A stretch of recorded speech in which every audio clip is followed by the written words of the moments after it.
Hello and welcome. Today, UK Column is going to be talking to some of the Fornethy ladies, and what we're going to be hearing is their thoughts about the recent court case, how that went, and what they think about the sentencing, the final sentencing. So we've brought a group of them together. We've had a few problems setting up today, but I think we're all ready to go.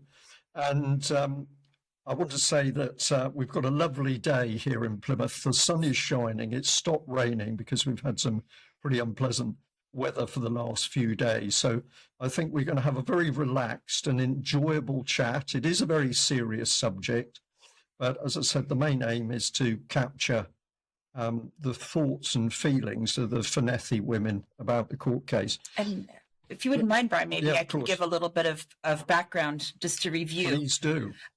We can look as well as all of the content that we've covered on UK Column for, well, it's been about over 2 or 3 years now. 3 years, hasn't it? Since the first conference that you went to up in Scotland. That Yes. was about 3 years ago. So this is not a new topic for UK Column. We've been covering this for a number of years, and it's been, you know, an incredible pleasure and honor to work with all of these ladies for the time that we've been doing it. But I feel like it's probably just to kind of contextualize everything that we'll be talking about today with the survivors of Fornethy Residential School, and we'll be going into detail on this in other coverage as well. But just quickly, where we got to this month, on the 3rd of December, was the sentencing for the one remaining member of staff that we believe is still alive. She received 3 years probation, which means that she can't leave the house between 3 p.m. and midnight. 2 years probation, but after a year, she's allowed to leave the house. Okay, thank you for that, Lynn. So she can leave the house after 1 year, but she's got 3 years probation. And she was ordered to pay £1,000 to each of the 18 survivors who had the guilty charges. The other 7, I'm sorry? Yeah, exactly. They can the £1,000 to these women is just, it's really insulting for, I think, the level of abuse that they survived, and they don't want it, and that's completely understandable. But that was what was assigned to her as part of the sentencing. And when I attended that particular event, the way the judge led up to it, he made it sound like, yes, you've done horrible things for a number of years to many girls. And then I actually thought that he was going to put her in prison, and then he turned around and gave this probation. And so it was quite shocking. And this is leading up to now what we'd like to hear from the women who were there. And I can say a lot, but for someone who's worked for the justice that they deserve, thinking they were going to get it when she was found guilty on 18 charges, and then to have this turned around on them, this at the end, it has been very difficult. Yep. So I'd like to open it up, I guess, to the women, Brian. Let's start with Lynn Sheeran. Well, I think the sentence was an absolute blow for all the witnesses. Some of the lasses went up there. It was really, really hard to sit and watch it. So for them to go up there and actually give their evidence and then sit, I mean, that was a full 3.5 weeks. We attended there every single day. We never missed a day. We had great support for each other. But at the end of it, it was like a kick in the teeth. You know, it was like just a severe blow for her to just walk out that court with what it's like. She more or less, I would say, in my mind, she got away with that because she walked away with that. But so she's to give the girls £1,000 total insult, absolute insult, £1,000 for what she did to them. And she's walking away to and have the nerve to say that most of us were in it for financial gain. We've never once asked for any money for this, not ever, or for anybody. I'm just shocked. I'm shocked to the core that was what happened after all that time, after everything we went through, that she managed to walk away home and she can sit at her table and have her Christmas dinner or Christmas turkey, whatever else, wear a nice wee ankle bracelet on, if she even got one. and enjoy our Christmas, whereas we can't. We're still in limbo here. What do we do next? We don't want this to be the end of this. This is the beginning for a lot of us, because 3 years probation and £1,000 compensation doesn't wash with us. Absolutely not. And just to react to that on the financial side of it, when we look at the Scottish Child Abuse Inquiry and the redress scheme, is that I know that the petition that has been going through Parliament that's also been going on for a couple of years. Yeah. It's about the right to access redress, regardless of whether or not you want the money. It's because the problem that we faced with getting you able to even be able to qualify for redress, as you know, but the audience doesn't maybe know, is that they said, well, you're only there for a short term. So short term of you. It shouldn't make any difference. I mean, some of the victims were there more than once. Some were there 2, 3, 4 times. So they have to go through all that. You're absolutely petrified to tell anybody. I mean, I never told anybody for 50 years. Some of the survivors were the first ones that I had told, because I thought, oh my God, you as well? You know, so, I mean, to carry that all your life and knowing that you're burying that deep inside yourself. But what did she do for the last 50 years? Got on with her life, took more jobs, dealt with more kids, abused them as well, for what I heard. And yet we'll continue to carry this for the rest of our lives, whereas she can go home and forget about it now. That's it, done, dusted, finished, or forgot about. But no, it's not. It's not forgot about. Not as far as I'm concerned. On a personal note, I will fight to my death, because she doesn't have much longer left, but we've lost people along our fight. So, and I'll continue to fight for me and for anybody else that wants to fight. But it's just an absolute. We're the ones with the sentence. No her. We left that courtroom with a sentence. No her. Yeah. And redress, we've no chance of redress. Absolutely none. But what I did hear through the grapevine was that there was another pot being opened for Fornethy survivors, but that takes time. Whether that comes to light or not, who knows, and who cares, basically, because redress was never something that we did want. Some people might have to think, well, okay, I'm getting older now, I'm not getting any younger, I don't want this fight to continue, I want to go on with the rest of my life, which we all thought we were going to do when we left that courtroom. But, you know what I mean, for them that they want to have redress, they should be allowed it. And I think that's what's at the heart of this is they're saying, well, it was the amount of time. Denying what happened to us. They're absolutely denying what happened to us. When they refuse us redress, they're more or less saying to us, well, it didn't happen, so you're not getting. Do you know what I mean? It's like, it's not working for you, so go away. Right. The other thing that happened with the day in the petitions committee meeting with when Shona Robinson was still a deputy first minister, and saying that you didn't have any records and therefore couldn't qualify, when clearly the criteria all say that records aren't necessary, that survivors are to be believed. And she was basically saying, well, there's no records of their time at Fornethy, there's no GP records, there's no social work records, there's no education records, and therefore they can't apply, which of course is a lie based on their own criteria. Well, I mean, we all know what Shona Robertson's like. She's, you know what I mean, she's got a key in her back, and when that gets round, then she'll follow through and do what she's doing. I mean, she's got a nerve to go out there and fight just now for people being trafficked. What about us? You know what I mean? What about us? 5-year-olds, 6-year-olds, 7-year-olds, you know, all the way to 12. We don't matter, because, I mean, we've lived with it all this time, so we can live the rest of our life with it. No happening, Shona, sorry. You know, something has to be done for Fornethy, and we exist. We went there. We went through the beatings and the sexual abuse and everything else, so we deserve to get our justice. Yeah. So let's go next to Sharon Cruden. Hi, I totally agree with everything Lynn said. Just the sentence she got was just a joke. Like, I personally feel that she walked out that court laughing up her sleeve at us. And it's just no good enough. Like, I can't believe the amount of people that when they find out the sentence she got, they're in disbelief. Like 18 guilty charges, and she walks away. I mean, regardless of her age, to be told to stay in the house for what is it, 3 o'clock to 12 o'clock? I mean, somebody at 77's in the house at that time anyway, so that is no punishment whatsoever. And as far as the £1,000 concerned, she can shove it where the sun don't shine, because that doesn't matter to me.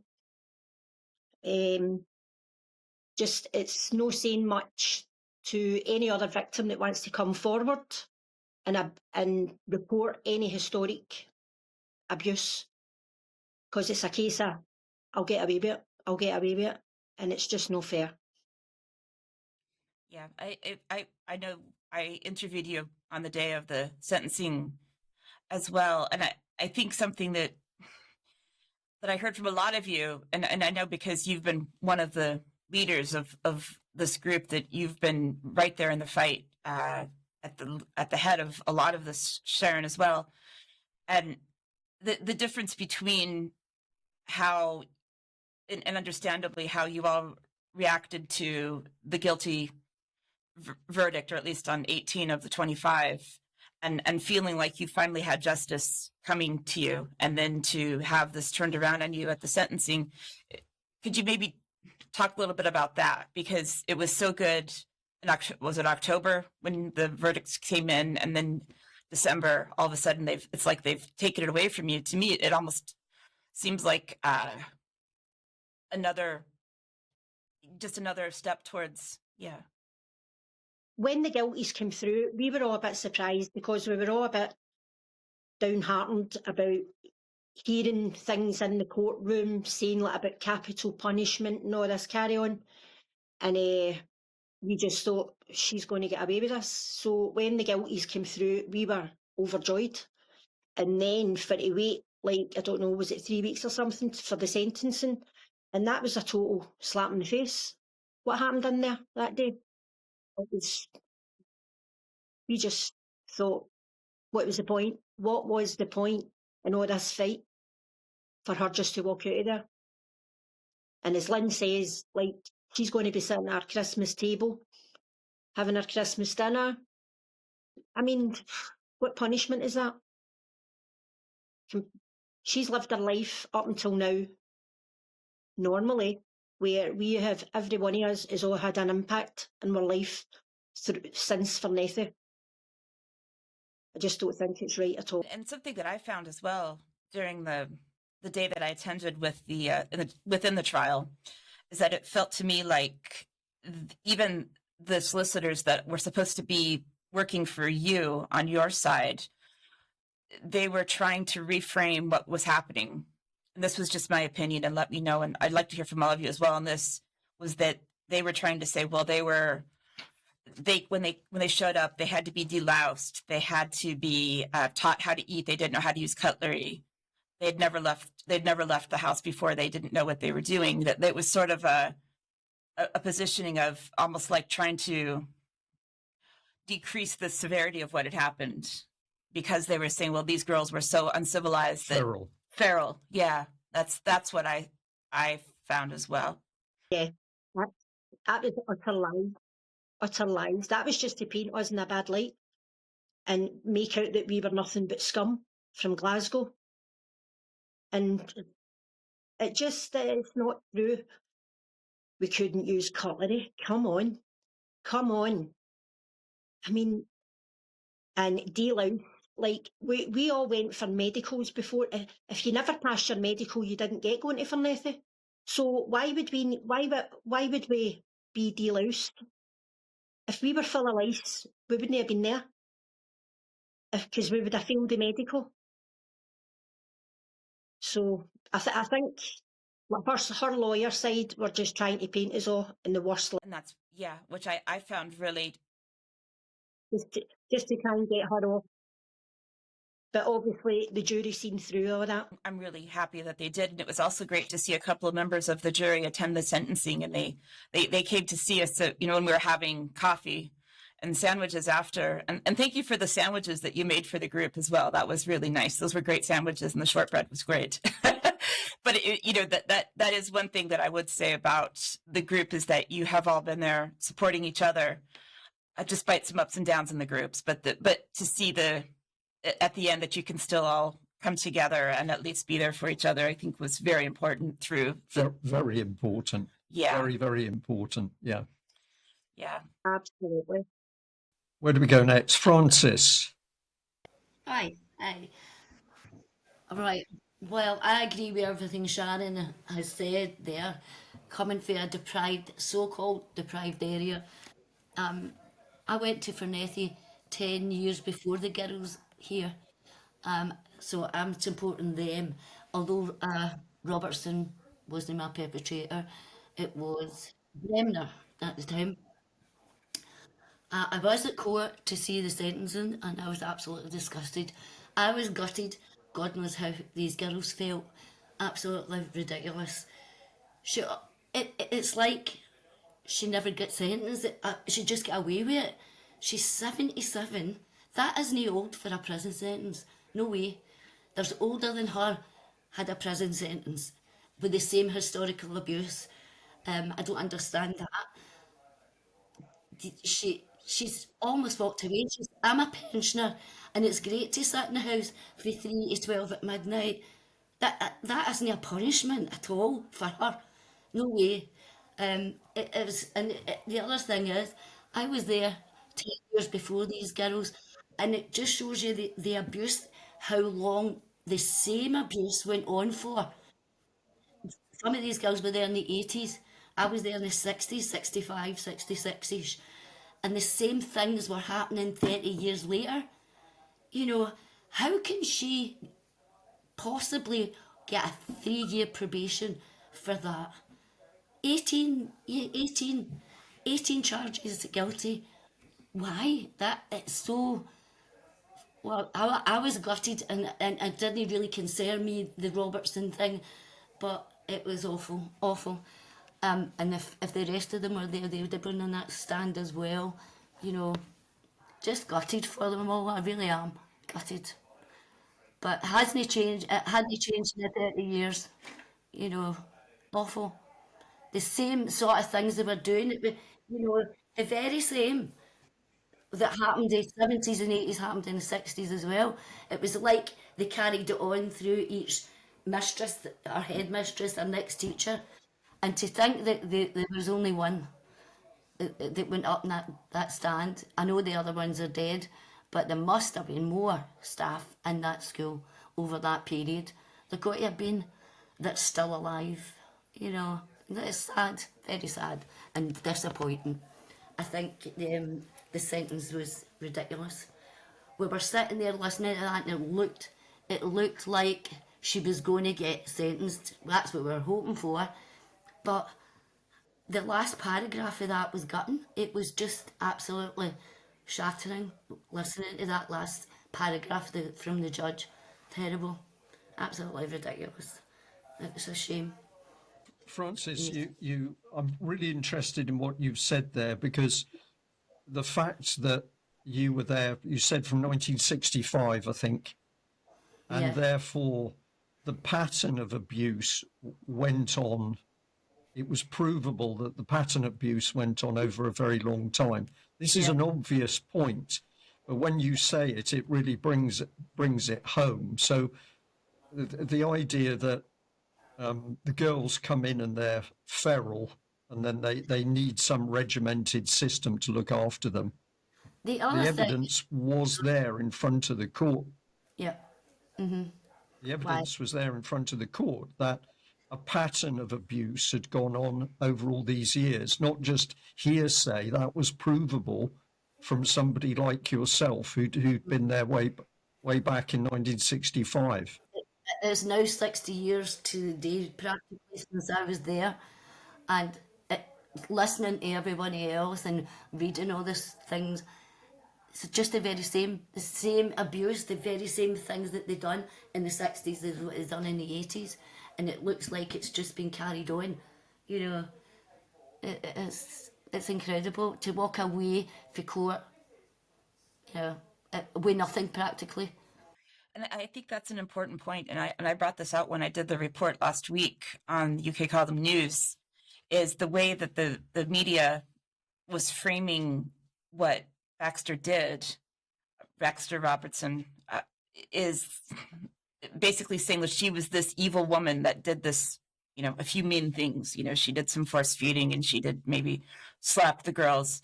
But to me, that was another part of the cover up, was that there was abuse for 31 years and it was systemic throughout the entire institution. But they made it seem like it was just this one teacher who did a few mean things to 18 girls. Yes. And that just diminishes the severity and the extent and the time that all of this was happening. And Frances shows that very well, what she said here. Yeah. Yeah. Margaret? Yeah, Margaret. Hi. I would just like to say that, for a lot of years, a lot of the girls kind of kept that away. Well, I personally kept it away and didn't discuss it until the last 7 years. And to get to this point, to go to the court, I feel I'm very strong, but that was the hardest thing I've ever had to do in my life, was to stand in that courtroom and relive all the things that this woman had done to me, because I kept it away. But to stand in that court and then to come from that and get the guilty was amazing, absolutely amazing. But to then come to the verdict, it was nerve-wracking. My whole body was shaking. We were holding hands and listening to that judge talking about how cruel she was, how abusive she was. We were in it for money. We really thought, listening to him, I thought, we've done it. He's going to sentence her. He must. There's 18 guilties. He must. It's a high court. For him to turn around and give her that probation, I could have just fell on that floor. It was disgusting. I couldn't believe it. How can a High Court of Glasgow with 18 cruelty? Now, even every girl that was up there, it might have been a guilty for that girl, but they might have had 3, 4, 5 things done to them. Up to how many things done to them of cruelty. It wasn't just the 18. There would have been double that. And then the other girls, there was 25 girls. Some of them got not guilty, not proven. Disgusting. It should have been, they should have threw the key away. They should have put her away, threw the key away. That would have been justice for me. And I've got the statement in front of me that the judge read out at the sentencing, and I just want to read that part of it because this is a very important point.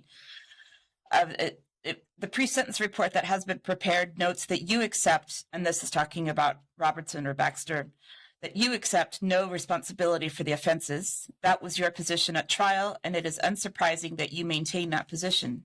You clearly show no insight into your offending behavior and the impact that this has had upon your many victims. Your suggestion to the author of the pre-sentence report that your victims have made these allegations for financial reasons, as you've just said, is frankly absurd and conveniently overlooks the evidence of one of your former colleagues who spoke to aspects of your appalling behavior. The gravity of the crimes you have committed is such that there is no doubt whatsoever in my mind that the custodial threshold has been passed in this case. However, and this is where it turns, a sentence of imprisonment can only be imposed if the court considers that no other method of dealing with you is appropriate. It's disgusting. She should have been put away. She should have been put away for this. So because she's never done jail time before, so what does that mean? So if somebody was up who was on a murder charge, never been in jail before, would we no jail that person? But this was cruelty to children, abuse to children. What does that tell everybody out there? And £1,000, I totally agree with the girls. Stick it where the sun doesn't shine, because that's not going to erase my memories. That's not going to take everything that I feel. Since that court, I've started having nightmares again about this. I'm trying to relive the things. I'm trying to remember the things that I can't remember. So I would rather put that in the wee box again, but I can't. It's there every single day again. Yeah, let's go to Carol next. Hi. So what do you want to share about what we've been saying so far? I know you haven't been able to be part of this conversation because you're taking a break from work, but we're just kind of getting everyone's views on what happened in the trial, both in the sentencing and in the verdicts. So just whatever you'd like to share with us. Well, I think, as you say, when we heard the 18 guilty verdicts, we thought there's no way she's going to walk for this. So we left that day in a pure high, and just couldn't believe that we'd actually got it to court. And then the day of the sentencing, I think we all still feel deflated. It's just shocking that she's managed to walk away really with nothing, and to not even admit her guilt. It's just a joke. I don't know how she can hold her head up. And I need to go and get my daughter now, so give me 2 wee minutes. Can we go to Carol White now? Carol Robertson had to go for a minute. Can we go to Carol White now? I think it's an absolute disgrace how she got away with it. 18 guilties and walking out of court. That's not justice. And how do we get closure from that? How do we move on? Every time something's done for Fornethy, whether it's done with the redress or whatever, there seems to be a stumbling block. There's always a stumbling block. How do we get justice? We went to get justice. We all stood in the stand. We all said a bit what she done to us. It's all played an impact in all our lives, every one of us. I mean, I couldn't go to school after Fornethy. It affected my children's lives. It's affected everything. And then having to face her again and say what she done to us. Every woman took a big chance on that, doing that, saying the big impact she's had, and she walked. We all got 18 guilties, wasn't bad. And we all walked away that day when she got the 18 guilties thinking, yes, we've got her. That judge said all his bit, led us to believe this is it, she's going to get a custodial, and then wallop. I've still not got my head around it. I can't sleep at night. I'm sleeping more during the day. I'm not going out. I don't want to go out. I'm totally humiliated because it was out there. Because we all got it out there to let people know what kind of person she was. And now she's still out there. She should be in prison. And my mind's not going to change. Don't know what's going to happen with this review. I'm hoping it'll do something, but you just don't know. So if I can read the next part of where this flipped. So I read the part about what he was saying about how bad the crimes were. But then he goes on and says, the judge said, it is a fundamental principle of sentencing that sentences should be no more severe than is necessary to achieve the appropriate purposes of sentencing in each case. Here, those purposes are punishment and expressing disapproval of your offending behavior. No issue of protection of the public arises, having regard to your age. There is equally, and for that same reason, together with an absence of offending on your part since 1984, no issues of rehabilitation. I am proposing to impose a probation order upon you today. The nature of a probation order is such that the court can only impose one if you consent to its terms and conditions. And when he said that and then went into the details, that's when I felt it in the room. You could feel this. He says it's really bad, and then he turns around and says, we're giving you probation. That's where I felt the... No, that's when he should have turned around and gave her a custodial sentence, because see, the abuse is historical. But see, the historical abuse, there's nothing to say it couldn't be futuristic. She can't be trusted with children. We were somebody else's children and she abused us. We were from the age of 5 to 12. And at the end of the day, she should be in prison for that. Because see, if somebody done it to a child now, they go to prison. She should be in prison for historical abuse. I'm not going to change my mind about it. It's stuck. And it's never going to go away. And we all need closure about this because we never got justice. He's not gave us justice. And it's heartbreaking for all survivors. Carol, what you're telling us now, did anybody else around the court case ask you after the court case had finished about the way you feel? Were there other members of the press there? Did they speak to the women and ask them how they felt? STV was there. Yeah, Diane there was quite a lot of the press there. I mean, unfortunately, we actually thought we were talking to STV and it was actually BBC studios that was speaking to us. They did take my phone number, but they've never called me back, which I would glad, because I'd probably just prefer to deal with yourselves than STV. But I think everybody was shocked because, as you say, the judge, when I heard these, I'm reading back these his thoughts. I thought she's going to get the jail. And I think even if they gave her a day or a week, anything would have been better than what he's gave her. Right. But Carol, She shouldn't be allowed a Christmas. No. But I think, I mean, they're saying there's going to be appeal, but nobody can get an answer for that, so we don't know what's happening there. Well, I got a call this morning and I've got an appointment with Ailey on Thursday at 12 o'clock. What, Ailey for the court? Ailey for the court. But my appointment basically is for obviously my case because I was a witness and then dropped. Oh, aye. But, And we don't know I've, why. I've also mentioned that we want to know whether there's going to be an appeal, what's going to happen here, because we're not happy one single bit about how the sentencing went. No. So I intend to follow that up on Thursday when I go to the appointment. Let's go to Rona next. Rona, are you there? Hi. So what would you like to share about the verdict and then the sentencing? Well, I'm not happy with the sentencing. The verdict, we were all happy because we thought with 18 guilty, she's going to get a prison sentence. And then with the words that was coming out the judge's mouth on the sentencing, didn't correspond with the sentencing, what he was speaking. Because they made everybody believe that he was going to pass down a custodial sentence. And then he 3 years probation. Absolute joke, so it was. I've said all along that he was too soft, that judge. The minute I stood in that dock, I said he was too soft. So anybody goes in front of him are going to walk free. So he was a joke, the judge, in my eyes.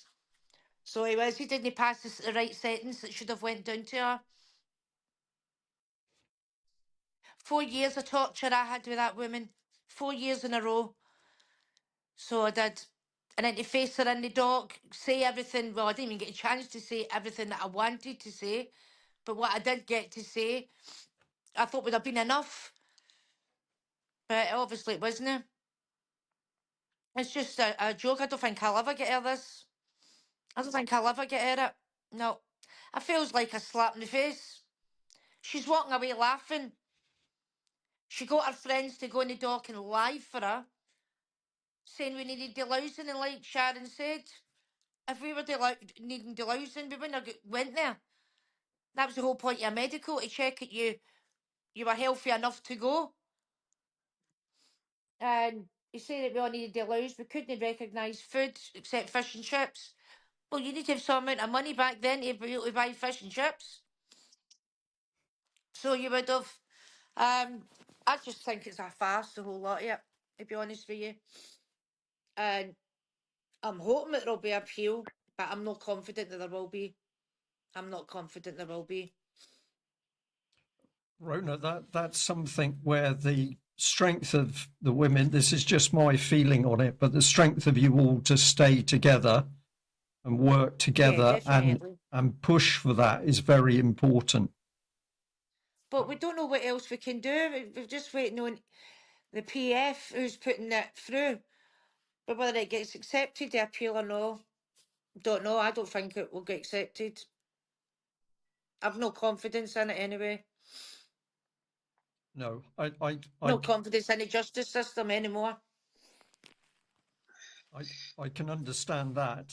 But if you do nothing, it's obvious what will happen. If you continue to work together and you continue to challenge and put pressure on the system, that obviously Yeah, we are. We're all been phoning the PF. So we are trying to find out as much as we can, and we all will stick together. And this will be a lifetime. We'll all stick together as ladies. So that's all the ladies have spoken. Yes.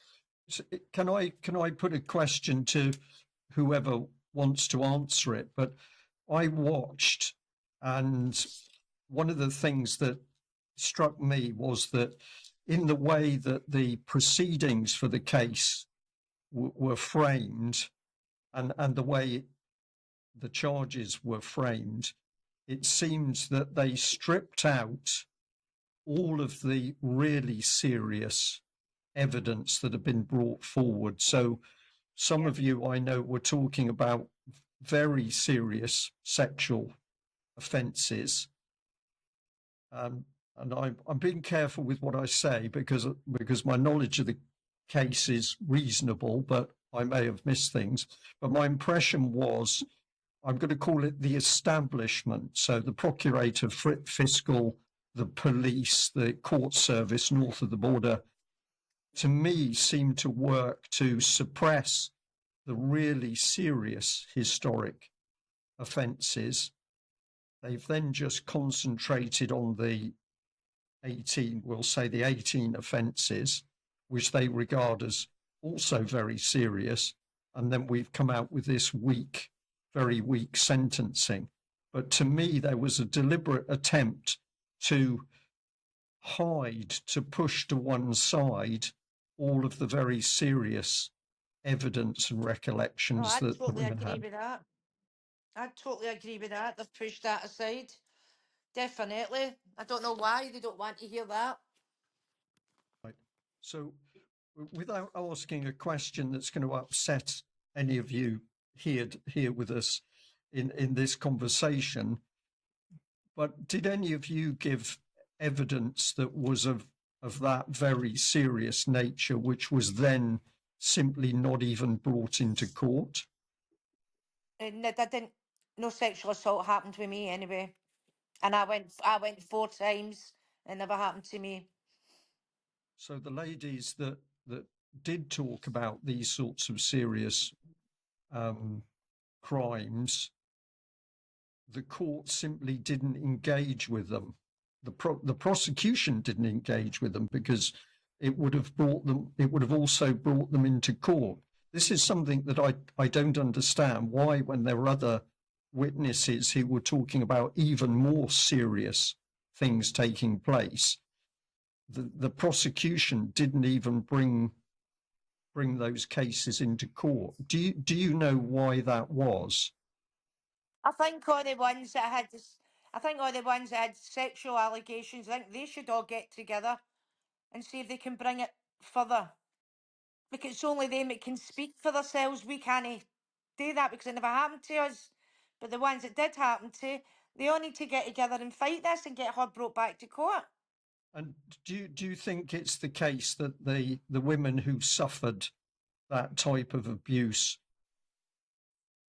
the impression I get is that they're not working together? Do you think that may be because their recollections are so painful they simply can't work as a team? They can't talk about it even with other survivors from Fornethy? It's not even just that they don't speak out, it's whether you're going to get believed. That's the thing, whether they're going to get believed what happened to them. You know, more people need to speak out. More people need to speak out. I mean, there's more people have came forward even when the trial was just looming. I mean, 'cause I personally know somebody else that's gave evidence to the child abuse inquiry, and they've been asked, can they pass it on to the police for them? They said yes. So I want to know, well, is that more charges going to get brought to her? That's what I would love to know, because they're still interviewing people, they're still taking their statements, and they're still passing it on to the police. So that's a question for Ailing. And the other point for me is that evidence that comes forward inevitably, because of the time that's gone past and the fact that the bulk of the members of staff from Fornethy have died, they're not around anymore. But even bringing in the evidence from the memories and whatever other documentation there is of these other serious crimes, there have been cases in the past, I'm sure, where a crime has been committed, but the court has had to say, we recognise the crime, we recognise the severity of the crime, but the persons who perpetrated the crime have not been recognised or not been caught, not been apprehended, so they're not here in the court today. But nevertheless, the fact that the crimes are brought into court means that they are actually recognised and they're brought to light publicly in the media. The wider public gets to understand them. But I come back to this thing that to me it seems that all that was allowed to come through the court was, for you, a very cruel and unpleasant period, but it was one part of what went on and the rest of it was kept out of court. I'm not sure I've explained that very well, but that's what I sense from being on the outside looking in. Yeah, I feel that they should have. I know there's another 200 odd women out there who want to open their mouth and say stuff and they're not getting a chance to be heard. I don't think it's right. I think every single person that went through their doors, experienced it, what we experienced, have got the right to speak out. And they're not getting it. A lot of them are parading and going to Holyrood and just not getting any justice near there. And it's not fair. And what is the situation at the moment with numbers of women? You'll suggest, well, I'm picking up that more women are still coming forward into the group at least and making themselves known. How many women are we dealing with now? Well, if we do just the basic maths, we can say that we can estimate around 10,000 girls would have been there. Between 1670, no, between 70,000 over 30 year. 2,400 went through the doors a year. Over 30 years, it's nearly 70,000. And I think the problem is as well that time has gone by as well, and a lot of women can't actually name their perpetrator or maybe even identify them now because time's gone by, and that makes it more difficult. Yeah, and a lot of them have passed away as well. Yeah. There's people that gave their evidence and they've passed away before it even got to trial. Do you think it's credible that all this happened over 30 years and that, I'm putting words in your mouth, but I've started this way, so I'll finish it. Do you think it's credible that the abuse went on over all that time and nobody within the authority, so Glasgow City Council or the Education Authority, that nobody knew what was happening? Nobody came and checked on you when you were there. So there's nobody you could run to and turn to say, help me. There was nobody you could run to help you. And if you'd went to any member of staff, it did you fell on deaf ears. Because they were all exact same, the whole lot of them done exact same punishment. See, for the 30 years that place was running, there's nobody going to tell me that there had to have been parents of children that went home and the parents have went and made a complaint. There's got to have been. Aye. They couldn't get away with that. So I agree with that. where are they people? Where is all that? Where are they, all the complaints? Because I don't believe there wasn't any complaints about it. But that seems to have all get swept under the carpet as well. An extremely good point, because if you've given that figure of 2,400 roughly girls per year over the time frame, it does seem impossible that no girl went back and complained to the parents, and there was not a single parent who was prepared to stand up and make a complaint or challenge the system. To me, that cannot be true. Yeah. Somewhere. Well, actually, it was. Sorry for butting in, but there actually was one girl got off the bus and Robertson was on it. Robertson and another member of staff took them back to Glasgow to get their parents. And when the girl got off her bus, she told her dad, and her dad challenged Robertson about it. And obviously, I don't know if anything was done, but that was brought up in court. And Robertson denied that she had spoken to the girl's dad, but she admitted that she was on that bus. Right.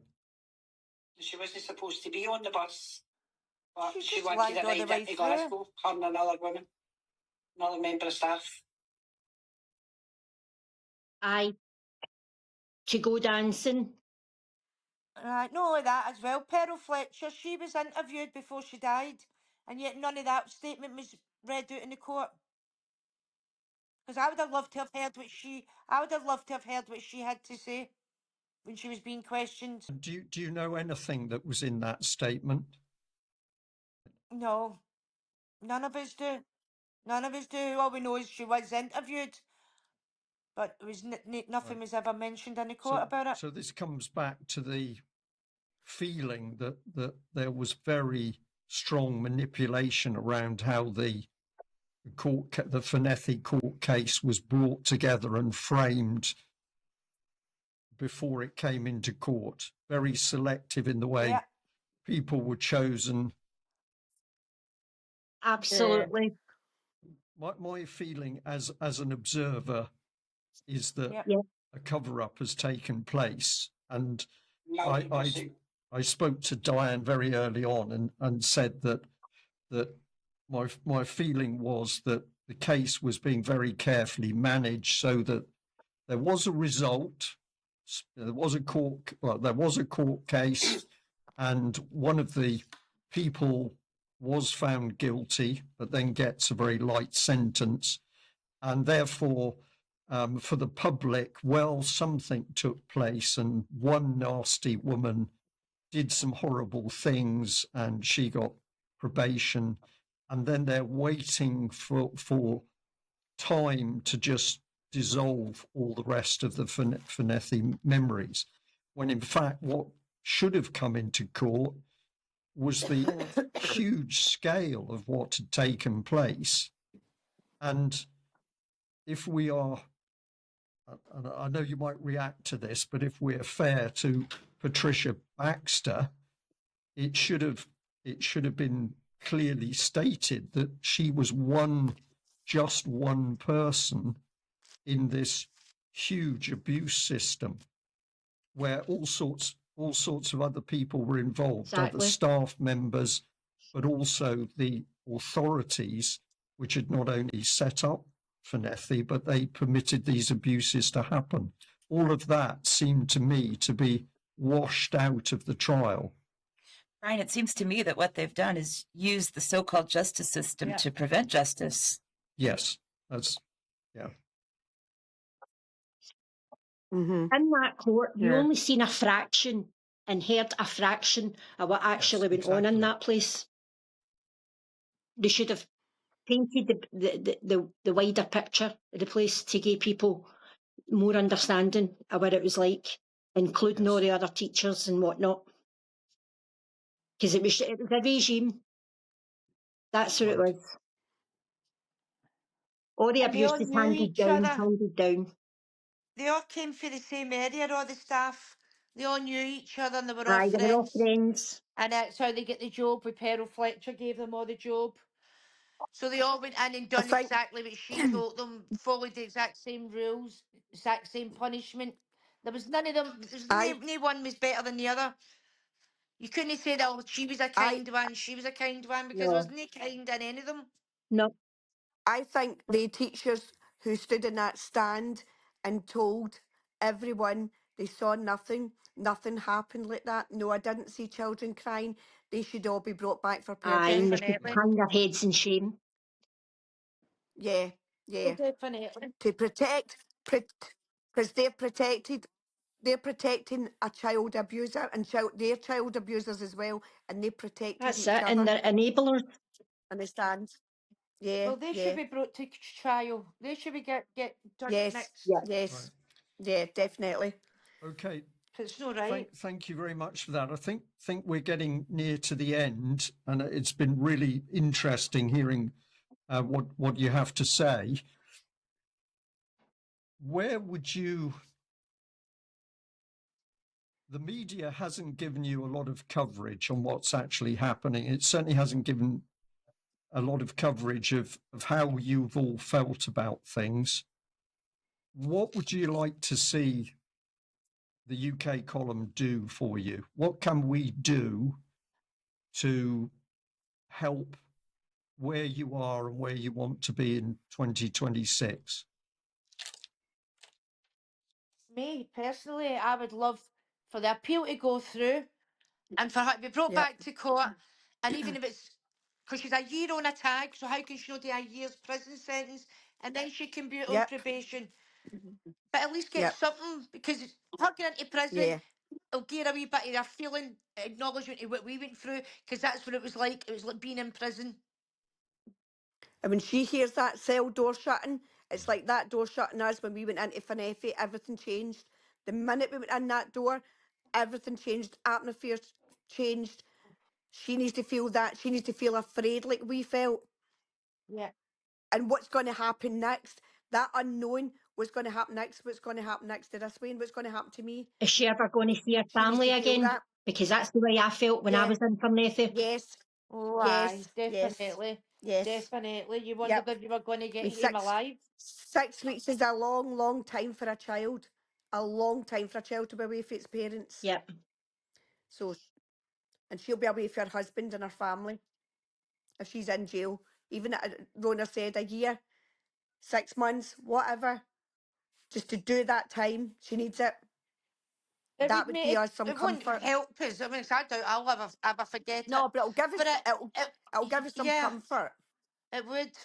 It'll still affect us all throughout our life, no matter what. But having that wee bit of knowledge that she is going through a wee bit of what we had to go through would bring me a lot of comfort. And what about a final message for the Scottish government and the establishment? Because ultimately they have been in control of what has taken place. They've been in control of the police investigation. They've been in control of the way the abuse of support organisations have and have not engaged with you. What would your message to the Scottish Parliament be? I don't trust these. I don't trust the Scottish government one iota. They sit and say they'll do this, they'll do that, and nothing ever comes of it. It's just words. It's words to shut us up and get us out the door. I just don't trust them. They're a waste of space. Well, I've heard that when a lot of women went to Parliament, a lot of the MPs stood up and walked out. I mean, that's a disgrace Exactly. to them. How That's a ignorant is terrible that? doing that to the woman. They could have sat there and listened to them, but they didn't. They walked out. That's Left it. That about was at the six. debate. I was there, and the whole That's- chamber emptied. I watched that floor debate. I believe that was in June this year, when they worked so hard to get it to the floor debate with Colin Smith and the others on the Yeah. petitions committee. And it was really shocking because, Right. well, for a lot of reasons, but the petitions committee was unanimously in agreement that this needed to go forward to the floor, and they all supported you, which is unheard of. And then they got it, and then it was, I wasn't there, but I was watching it online as it was happening, and you could see before that it was quite full with all the MSPs there, or most of them. And then when it came to your item on the agenda, it emptied out, and there were maybe 10 of them, maybe. Yeah. The only one at that day, that debate, that I'll sing his praises was Fergus Ewan. He was so passionate in his speech and what he said. He's the only one that I can praise regarding the Scottish government. Oh, what I heard as well, John Swinney was all for it when he was, before he was a Parliament Prime Minister. Knew that he is. He doesn't want to know anything, but he was all for it, for the No. redress for the ladies, was he no? John Swinney's a waste of space as well. And I'm sorry, but that's just it. That's fact. Just Lynn, because we've got you on a separate channel over here. Lynn, do you have anything to add at the end here? Yeah, for the Parliament, do the Yeah. right thing. Do the right thing. Deal with it the way it should be dealt with. And stop trying to shut everybody up, because we're not going to go away. Do you know what I mean? The mere doors they shut, the mere doors will break down. We will not go up. I'm not going away. I'm not going anywhere. will be in it to the end. So it's just a big, massive cover up. Oh, I I guess we're, definitely is. we're unfortunately at the end here, but I guess I'd just like to say that, and I've said this before, that UK Column will be here for as long as you need us to continue to help you with what we can do with research, reporting, with everything. It's been an honor to do so up to this point, and we won't be going anywhere if you don't. This is true. We appreciate Thank that so you. much. Thank you so much. Thank you very much. Thank you so much. We'd also like to talk with Kelly Fox.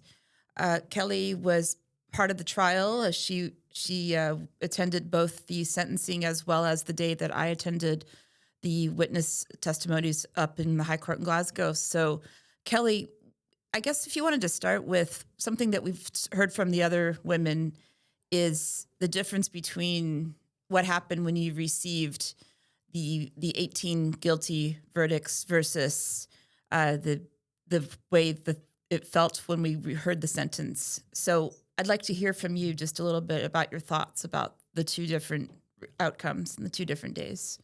First of all, we were elated, absolutely delighted that the jury had listened and had heard us.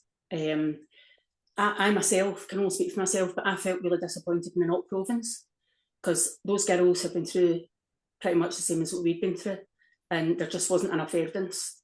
I don't know what they classed as evidence, but I think it must have been horrific for them. I've only spoken to the girls at the court and at the sentencing. I haven't spoken to them outside, so I don't know where they're at with that. But so when the guilties came back, it was like, to be honest, I was scared to breathe. I was like, really? Oh my God, that's amazing. That is amazing. That is amazing. And then I felt as if I had felt once before the guilty came back, I felt there was a paradigm shift. After it came back with the judge, I felt as though initially he was very impartial, but when the verdict came back, I really felt as though he was on our side. And then when he said she'll be fined £1,000 each. Now, can I tell you something? This has never been about money. It never will be about money. I've donated more to charity. None of us have ever been in this for the money.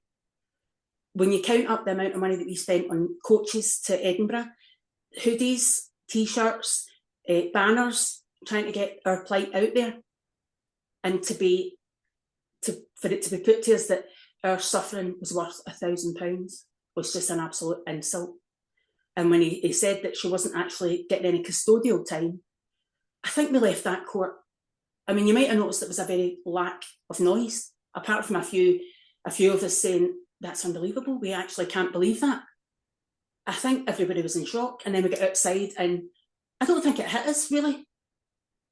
Because how can you, I mean, I've got 2 grown boys, and if I'd have been up on a charge of assaulting them, abusive behaviour towards them, one time, never mind 18 different occasions, I'm quite sure I would have had custodial, and it shouldn't have mattered a jot her age, because she never took into account our age.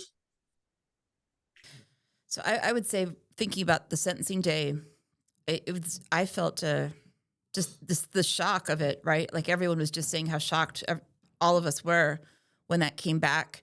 One thing I noticed as well when you mentioned how everyone was quiet, it reminded me of when I was there the one day in court for the witnesses, and the one police who was standing around watching every movement we made. But then on the day of the sentencing, there were, I don't know, maybe 5 police or something in the room. It was like a lot of police. And then they expected there to be an outcry. I really think they expected us to explode. And I'm really proud of the women that they held their own, and you know, we done it with dignity. We weren't happy. We never got, and I really hope that there's going to be an appeal, because that, as much as getting her into court was justice, what was served in court was not justice. It really wasn't. Kelly, how do you feel looking back now to the start, from when you first got involved with other Fornethy women, and then how many for you? 6 years. 6 years ago. So 6 years ago, you started to get involved with other Fornethy women, and they were working really hard to get the truth out and to get the wheels of justice moving. How do you now feel about that whole journey, from the time that you went from probably being very much on your own to getting alongside some of the other women, and then you're fighting as you're saying, you're campaigning and you're getting banners done? How do you now feel about all of that journey? Well, there's a lot of water going under that bridge, and there's very many different groups of Fornethy survivors. I'm very much a voice in myself. I don't speak for anybody else. I don't, and if they ask me to speak for them, then I'll make it clear that I am speaking on their behalf. But I think, I always believed we were stronger together. But what you have to take into account, there's a lot of big personalities, a lot of damaged personalities, a lot of angry, women that are looking to get their pound of flesh, and I totally get that. I completely, utterly understand it. And never at any point have we ever let ourselves down, verbally, physically.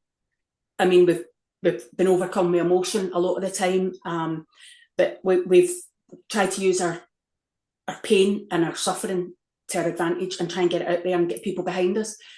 And I think 6 years ago, when this first was my cousin that phoned me, actually, Carol, and said to me, "You were at Fornethy," and I was like, "Yeah." And she says, "How was it for you?" And I was like, "Oh, you don't want to be opening that kind of worms." She went, "No, I really do. I need to know." So I told her, and she was like, "Right, listen, I've this group, if you want to join it." And I was like, "Well, I don't really know." But at the time, my mum was well. I just have to say, my mum's 94, and she's been diagnosed with Alzheimer's. So a lot of my time is spent with my mum. But back then, she was perfectly fine living on her own, stayed on her own until she was 90. So I had time to do this, but I always very much kept in the background because I hadn't discussed this with my mum. And I didn't want her to feel like how Holyrood and how her lawyer was trying to make us feel like it was the parents' responsibility. It was their fault. And yeah, they might have signed a form to send us to Fornethy, but they never signed a form for us to be abused. And I tried to hide this, and I also hadn't told my children. It took me 20 years to tell my husband. But then I sat down with my husband and told the boys, and they were like, "Mum, don't hide at the back, go straight to the front and let them hear your voice." And so as my mum became more unwell, obviously there's more time spent up there and less time spent at Fornethy, but I still made time to go to the protests and go to Holyrood and make myself known among the MPs, and just trying to, apparently once you meet me, you don't forget me, but I am very tall. I take up a lot of room. I'm 5'11" and a half. I'm not a wee quiet shrinking violet, so I think, I do kind of stand out a bit from the crowd, and I hope to use that to my advantage, not in an intimidating way. But if you can be intimidated by somebody else, that's more a you problem than it is me, because I've never been intimidated since I left Fornethy, I have to add. But I think the journey's been very much peaks and troughs. I think there have been people that I've met in Fornethy that will be in my life for the rest of my life. And there are people in Fornethy that were in Fornethy that I would avoid with a loaded gun because I wouldn't be trusted. So we can just, it has been a very emotional journey. And then for that outcome, it's a slap in the teeth. How is that supposed to encourage? The whole thing about doing this was to get justice for us, but also for every other person out there that had been gagged. And I felt like you said, Diane, that in the court, we were very much gagged. It was shh, shh. We weren't allowed to comfort each other. We weren't allowed to, I remember at one point, one of the girls was holding my hand, and when we came out, she said, "God, Kelly nearly crushed my finger bones." And I was like, "Sorry, I didn't even realise I was holding on so tight." But, we feel like we've been gagged again, because what's going to happen now, we've been told, be very careful what you speak about and blah, blah, blah. If this is going to go to appeal, we can't chance that she's going to get off on a technicality because we've spoke about something outside the court. But I'm only speaking about things that are already out there in the press anyway. Do you think the Scottish government has done what it needed to do? No. Absolutely not. I think, the SNP John Swinney, he spoke to us, he gave us an audience. I have notes from that meeting where he promised us that the women that were asking for redress, right? I've never been interested in redress because it's a gagging order. I'm not interested in being gagged, right? I think if people want to work through their trauma by talking about it, that should be their right and their privilege. And if us talking about our trauma encourages other people to come forward, and that can only be a good thing. But how is that going to encourage anybody to come forward whenever they see what the outcome? 6 years of fighting, standing in the rain, the snow, being, like, we've had insults thrown at us and blah, blah, blah. And, we've just had to turn a blind ear. But at the end of the day, how would that encourage other people to fight? We've been fighting for 6 years as a group, not just one person, as a group, to get this into the open. And this is where we are, that she'll still sit at a Christmas table. I mean, she might be one chip a ladder down because she's been fined, in effect, £18,000.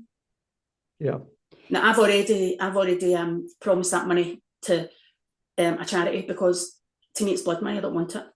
And if there ever was any money coming from the horrific things that happened in Fornethy, I want no part of it. The thing about it was, right, her lawyer made out we were in this for money. Now, I'm quite sure that they've done a background check on all of us, right? And I'm not being facetious when I say I don't need her money. I don't need her money. If I can pay my bills and have a wee bit left over, a nice bottle of wine, I'm happy about that. So this has never been about money. I know there are other women who have got their own companies, who are CEOs. This is not about money, but he made it like, we might have been poor then, but I was poor once. I didn't like it. I don't want to do it again. Thanks very much. So I've worked hard and my husband's worked hard. So at the end of the day, they don't know our circumstances. And how do you put a price on trauma? I don't understand that. But the very fact that it was £1,000, I mean, we have spent more on hoodies. Yeah. The easy point for me to make, Kelly, is that across all the women, it's affected their whole lives from the age they were when they first went to Fornethy. It's blighted their whole lives up, through a full life, and so £1,000 is just laughable. But the thing is, it affects not just the women's lives; it affects their husbands' lives and their children's life. I mean, if you speak to the women about how they brought up their children, right? A lot of the time when I was sitting with the women, I would just listen to what they were saying, right? So they'd be talking about like school trips and things, and I think my kid's never done that, and my kid's never done that, and my kids were never allowed to go for sleepovers. My kids, the sleepovers were always at my house. I always had the best garden toys, always had the biggest tent, always had the best of everything for the kids so that they would want to be here, and their mates would be here, and I would go to the kids' mum's house for a coffee, introduce myself, say you're welcome to come to my house for a coffee, and get to know the lay of the land before your child comes and stays at mine overnight, if you like. I mean, they might have been 16 at the time, but it doesn't matter, they're still your children. So I think there's a common denominator with the women, that there's big trust issues. And like I said, there's very many different groups of Fornethy survivors, and the trust was broken in, quite a few of those groups.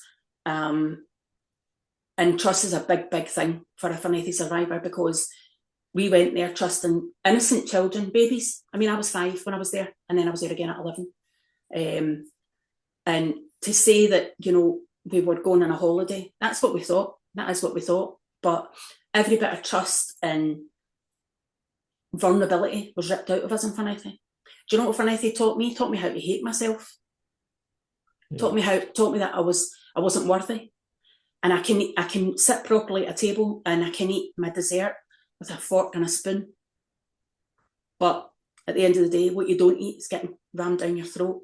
You're getting force-fed. Now, I'm fortunate that I was force-fed, but I wasn't force-fed on the vomit. But just because it never happened to you, you're sitting watching it.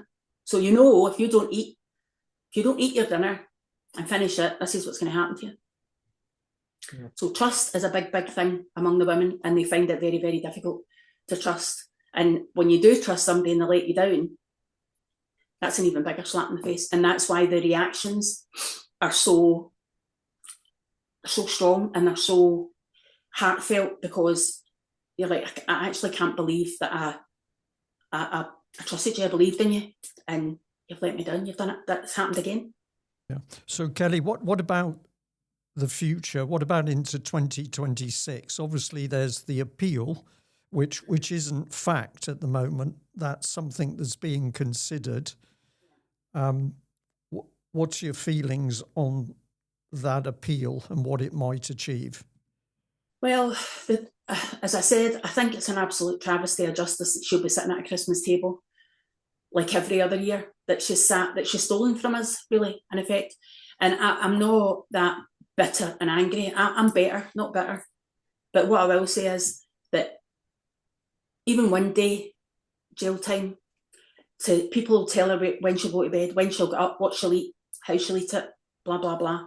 And to live in fear. See, every single time that door opens, that she should have a wee bit of fear. And she'll maybe have a wee % knowing how we felt. But the thing about it is that woman has no remorse. Absolutely not an ounce of remorse. She never answered any of the police questions. When she spoke to the judge spoke to her and said, "You've shown no remorse." Absolutely not. I mean, when she took the stand, oh my God, you could knock me over by a feather. You could have knocked me over by a feather. And I actually thought half of the women might have got up and left because it was so triggering. See, we could only see the back of her head. But see, when she turned around and then she started speaking and then she was getting angry, oh my God, it was like, there you are now. That's Robertson. Not this wee old wifey that's, oh, it's a wee shame. Now she's getting angry, and that it was so triggering because we recognised it right away. But for next year, hopefully, there's going to be an appeal. If it's anything to do with us, there will be, because we'll just, I don't know how many more protests the women have got in them, to be fair. I mean, what you need to remember is the age of the women, you know. I mean, I'm going to guess that the youngest, I'm going to say, is maybe nearly 50, and the oldest, probably nearly 80. That's not counting the women we've lost along the way, be it suicide or ill health or whatever. So I don't really know, Brian, is the honest answer. I'd like to think that we keep on fighting, and we will keep on fighting, but we may do it in a different way. And we just add to that, Kelly, that UK Column will be here for you all. If your intention is to keep fighting, we will be here with you. Absolutely. And we are still absolutely convinced that exposure of what's actually taken place, and of course all the comments from the ladies about what happened in the court and how they feel about it, none of this is being pushed out by any other media streams. So UK Column is going to be absolutely with you to make as big a noise as possible. Yeah. I mean, the thing is, we're all just a small fish in a big pond, but, you know, if I always believed if we all came together and made a collective noise, then it's harder for them to poo-poo us, and, you know, and I think any exposure is good exposure, but I just feel when she was being followed outside the court, and have you got anything to say by the press, and I mean, if she could have spat in her eye, she would have done. And I thought, contentious old, well, that back, that's a polite word for her. But no, absolutely no compassion, no. And I think that was the thing. One of the other girls who wasn't even a witness in the case, she was a Fornethy girl, but Robertson wasn't her. Well, see, this is what's very complicated, because there's a few of the girls who Robertson was her abuser, but they couldn't remember her name. So they went to the police, they gave their statement, and they said, "What's her name?" And she said, "I don't remember, but if you show me pictures, I'll be able to pick her out." And they never took their statement, so they were no witnesses, even although the minute they saw her, they knew her right away. So that needs looking into. I mean, surely, I mean, they didn't. What about Jimmy Savile? I mean, he wasn't charged until after he was dead. So what about the other perpetrators, the other teachers in the school? Yeah, this is a very, very good point, Kelly. Very good point. Yeah, I mean, Nellie Bremner and Pearl Fletcher in particular need to be. Yeah, I know Fletcher received, what was it, some sort of award after. And so we're, you know, we were looking into, can that be taken away? Can we take that back from her after she's been passed away, because she obviously doesn't deserve anything. Yeah, that was for her work with children. Yeah, exactly. She was the head teacher for most of this. Both times I was there. And it was very much a network of abusers. It wasn't just one person. I mean, and that was in one of the interviews. Was it just Robertson? No, absolutely not. But I think it was very much highlighted that, you know, if you knew somebody that worked in there, you could very much get a job. And why don't you come work and do 6 weeks? And I mean, she was, why don't you come in and work? Because somebody couldn't turn up, so come and do a night shift. There's nobody watching her what she's doing overnight. No things like PVGs back then, you know. So it wasn't what you knew, it was who you knew. Well, and I think that network is one of the parts of the cover-up, if we look at what the mainstream media has done with the story, because they're all saying it was just this one evil woman, which is what I was saying to some of the other women. That it was one evil woman when we know it was an entire system. And those teachers, including Fletcher and Robertson and Bremner and all of them, would have been responsible for, you know, the milk and biscuits at night. Somebody had to give them the milk and biscuits to drug them up and take them off to the parties. I mean, and these are the things where I think if they're saying, well, there was this one evil woman, then there's, you know, it's sort of like, well, okay, there was one evil woman, but no, it was actually the entire council, ultimately, really, all of it. Diane, if there's one evil woman, I can understand why people would fail to believe that this could happen. Yeah. Because where were all the other teachers when this was going on? Exactly. But in actual fact, it was all of them. Well, to be fair, I only remember Fletcher and Robertson. But I only remember Fletcher and Robertson because that's who was bad to me. And Creepy George. I mean, there's very little spoken about Creepy George. Yeah, I was mentioning the keeper yesterday. Yeah. But that's the only 3 people I remember from Fornethy. Now, you tell me in any situation, little girls that all get together, now you go to a school, you start a new school, and on the first day you make a friend, and you probably stay friends with that person right through school. We were there for 6 weeks. I could not tell you, and I was there twice for 6 weeks, I could not tell you the name of another child that was there because we were actively discouraged. Even the domestics, the kitchen staff, we weren't allowed to speak to anybody. It was like an army. Well, I've never been in the army, but I think it probably was worse because at least in the army you probably get downtime, but in Fornethy you get no downtime. Everything, even like when you're out to play in the playground, nobody spoke to each other because it was ingrained in you from the minute that minibus came in and the doors opened. There was again like a paradigm shift. It was like walking into a different environment altogether. I mean, I'm the 6, there was structure in my house. I haven't heard this before, Kelly, and it's very interesting hearing you saying that. My brain is saying, yes, you frighten the children to such an extent and discourage them from speaking to each other because this stops them corroborating stories. Yeah, and it stops us comforting each other. We had no comfort. Comforting, yeah. Mm-hmm. Yeah. You know, everything we were stripped of everything when we went there. Now, my mum was a dress designer. The last thing I needed was clothing. My mother made clothes for the whole of the West End, you know. So we had loads of clothing, and to hear her stand up in court to say, oh yeah, we had to dress them. No, excuse me, no, you never. And I mean, I had Clark shoes on my feet. As much as they were ugly and they were horrible, that was all my mum had to pay for, was shoes, because she could make her clothes. All right, she had to buy the fabric, but she could make her clothes, but she only had to pay out a lot of money for shoes. So she could afford to do that. But, you know, they never, and I was certainly never a waif. I mean, I'm the tallest out of all the girls, but we're all 5.5, 6 footers. So we had a good diet. And so much so they fought over making the food because my mum was a terrible cook. And she used to say, whoever makes a dinner all week, I'll make you a suit at the weekend or a dress or whatever you wanted. So we'd fight over making the dinner. But there was always, you know, we never went to Fornethy because we were, I mean, and a matter of fact, see, before you went to Fornethy, you had to get medical. So you were weighed, you were checked for health, you stood in a clinic in India Street in your vest and pants, and you were weighed and measured. And so you had to be fit to go to Fornethy. So how can they say it's a respite? People went because they were ill. I'm quite sure there might have been 1 or 2 or 3, you know, in there, but if you were sick and you were going there for respite, help me to understand why you go 5 and 6 mile walks a day. Well, that's the other lie that's been reported in the media, as well as by some of the discussions in the Parliament committees, is that it was respite or holiday, when we know, as you know, that I found that it was actually part of the Education Committee, Glasgow Corporation, and you were sent there and enrolled in school. It was a primary school for you for that time. So all of these things circulating about it being a holiday or a respite or convalescence and, you know, deprivation, all that is absolute lies. And we know that. And that's one thing we need to keep getting out. I wasn't there in the summer holidays or any holidays. And when the lawyer asked me, and I said, I don't know, but I remember when we were going for our morning walk that there was dew on the grass. That could be any time in the year. I don't know. I know I wasn't there in March because that's my birthday. I wasn't there for summer holidays, and I wasn't there at Christmas time. So, but I was there for 6 weeks each time.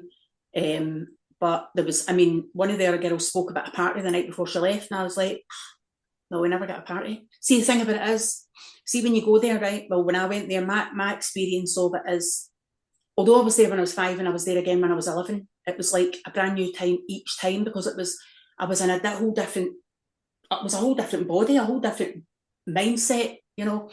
But when you go there, I mean, it's the psychological abuse as much as the physical abuse. When they say, if you don't behave, you'll never get home. Yet then there's no talk of getting home. And then you start, then all your clothes have got your name on them. Well, your mum's done that before you go. And then you start to think, this is it. And then I remember the second time I went, I thought, I know what happens here. I know what happens here. I know why they're so terribly cool. Because you stay here until you get to teacher's age, and then you become a teacher. Yet there's no escape. And I remember saying to one of the girls, this is it. This is where we are now. This is our life. You better just make the best of it. And crying every night. And we used to play things like, where's your mama gone? And we'd all be sitting crying, and they'd be sitting laughing at us. Just absolute cruelty that you couldn't make it up. You actually could not make it up. It's like understanding the attraction to children. You'll never understand it unless you're a paedophile. And it's the same with child abusers. Yeah. Kelly, to me, what has been done is that the whole investigation has been very carefully orchestrated, choreographed. It's a very light touch investigation, I would say. Very light touch. The police eventually did a little bit of investigating, but not too much. And then eventually there's one lady that they can't sort of push into the long grass. So she's the one who's going to be brought forward into the court. They strip away all of the accusations about more serious offences, serious sexual offences, or the implications that allegations that serious sexual offences did take place. Those are all stripped away. Why was that never brought up? I mean, one of the witnesses brought it up in court, actually sat, I wasn't there, I was in hospital, but one of the witnesses actually sat in the witness box and spoke about sexual abuse, and that wasn't one of the charges. Help me understand that. What I heard was that some of the women that had the more serious charges were not allowed to testify. So it was sort of like the number was cut in about half of the women who wanted to come in, and those were cut. Well, can I tell you, I was in for 4 hours when I'd done my commission, and apparently there was an hour and 17 minutes played in the court, and it was chopped and sliced, because a couple of girls said to me, Kelly, you I don't know, you said to us that it happened in the classroom when she bashed her face off the desk. I went, that's right.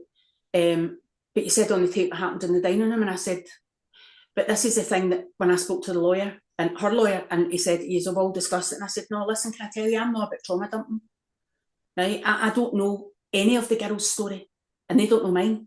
Might know wee bits of it when I say that she bashed my face off of it. I said, but just because it happened in the classroom doesn't mean it's not out with the remit that could have happened in the dining room as well.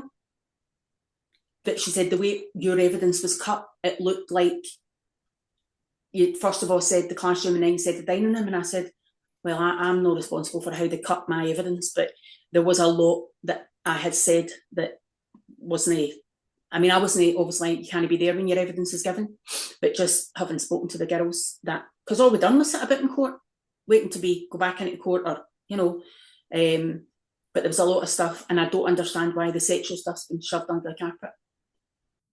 Yeah. So the sexual accusations get stripped away, and then they run the court case, and it's that court case translates it all into the fact, well, there was one nasty, evil member of staff, and that lady carried out cruel and unnatural behaviour. We're not talking about sex abuse and cruelty.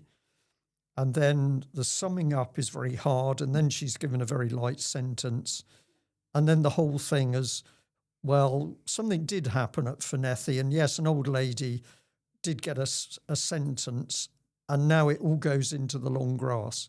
My personal perception from the outside looking in is that the whole thing, from the initial response from the government and the police and the investigation and the construction of the court case and the actual procedure of the court case itself, this has all been orchestrated in order to make sure that all of the scale of it, thousands and thousands of little girls, so the chances are thousands and thousands of little girls got abused, that all that was stripped away, lost in the long grass, and it's just this rather nasty old lady. And the thing is, are they going to come forward now, seeing what the outcome is?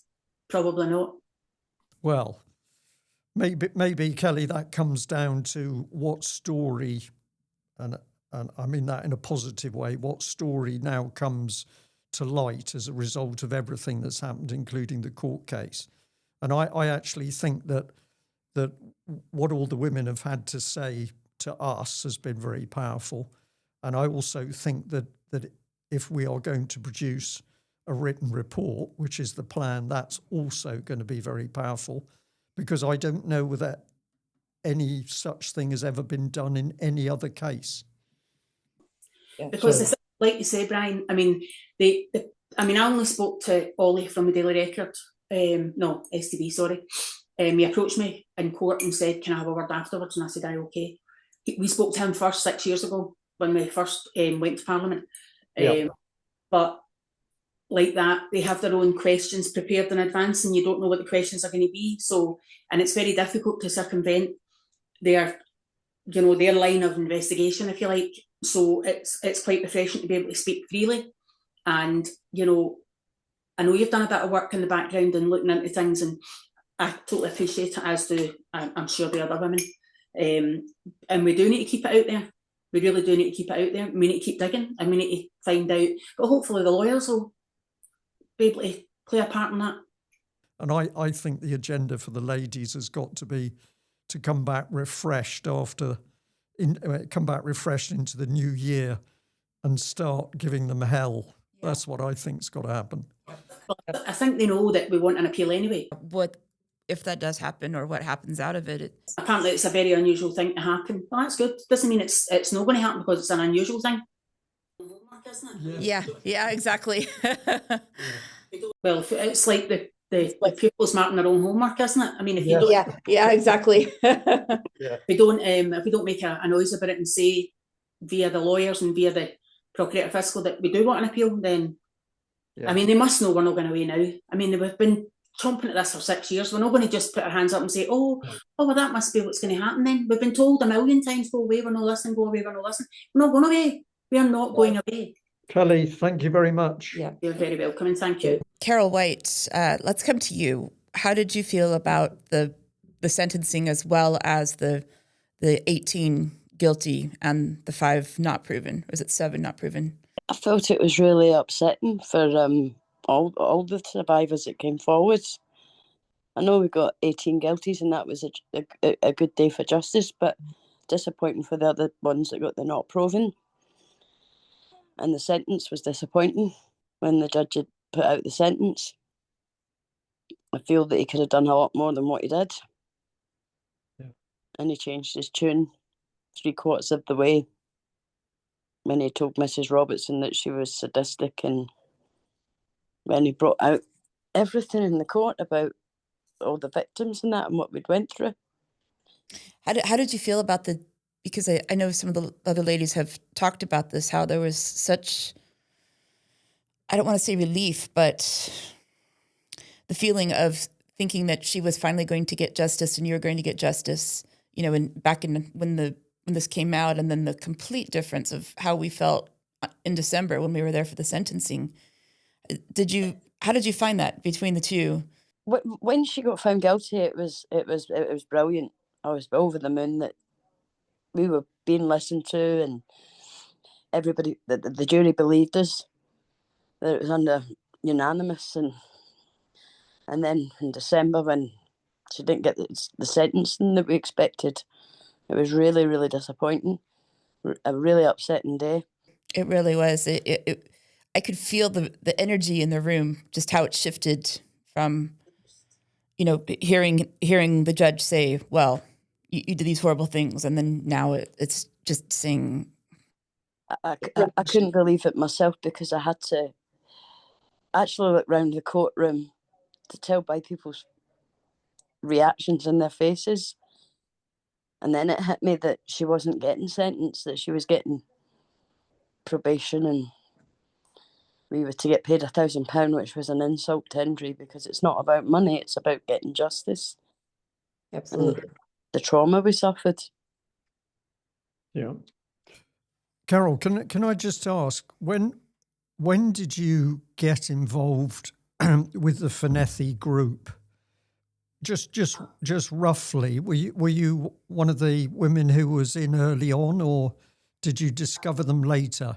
I was involved at the beginning, but I'm no longer in Fornethy groups. Right.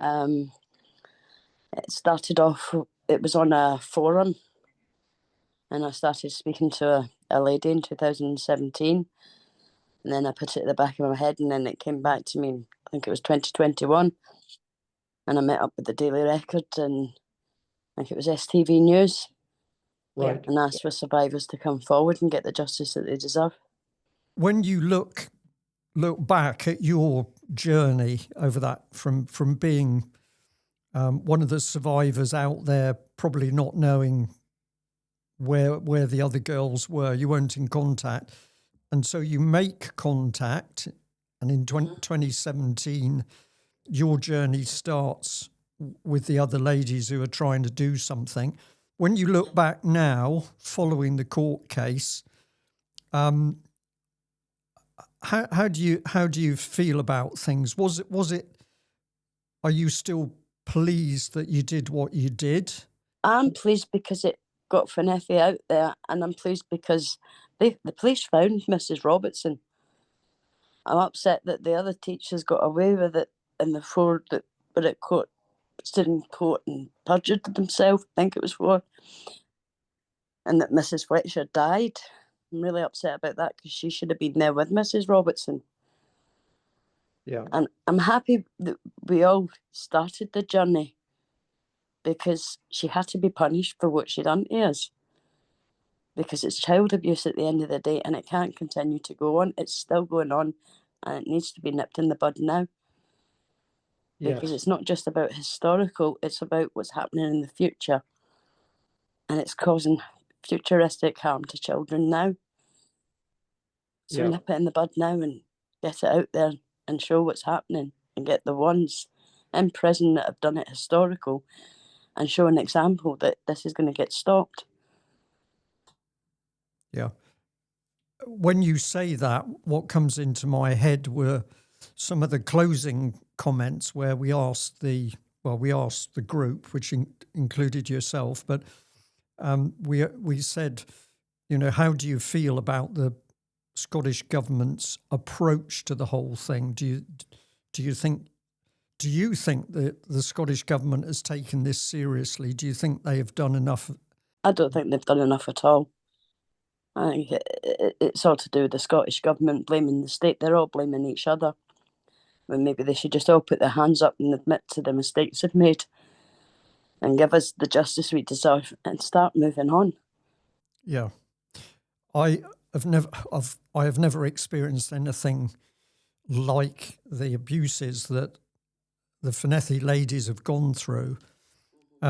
but on a personal level, my family was affected by a relative who died in the hospital here in Plymouth under very unpleasant circumstances, and it eventually resulted in the first ever jury inquest, an NHS jury inquest.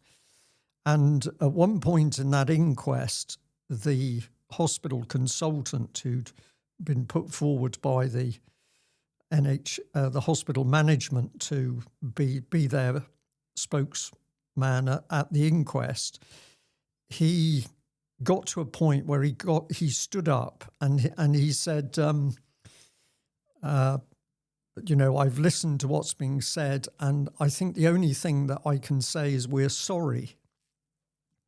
And there was a big pause for the family, and I will say that I'll just use the term the family. For the family,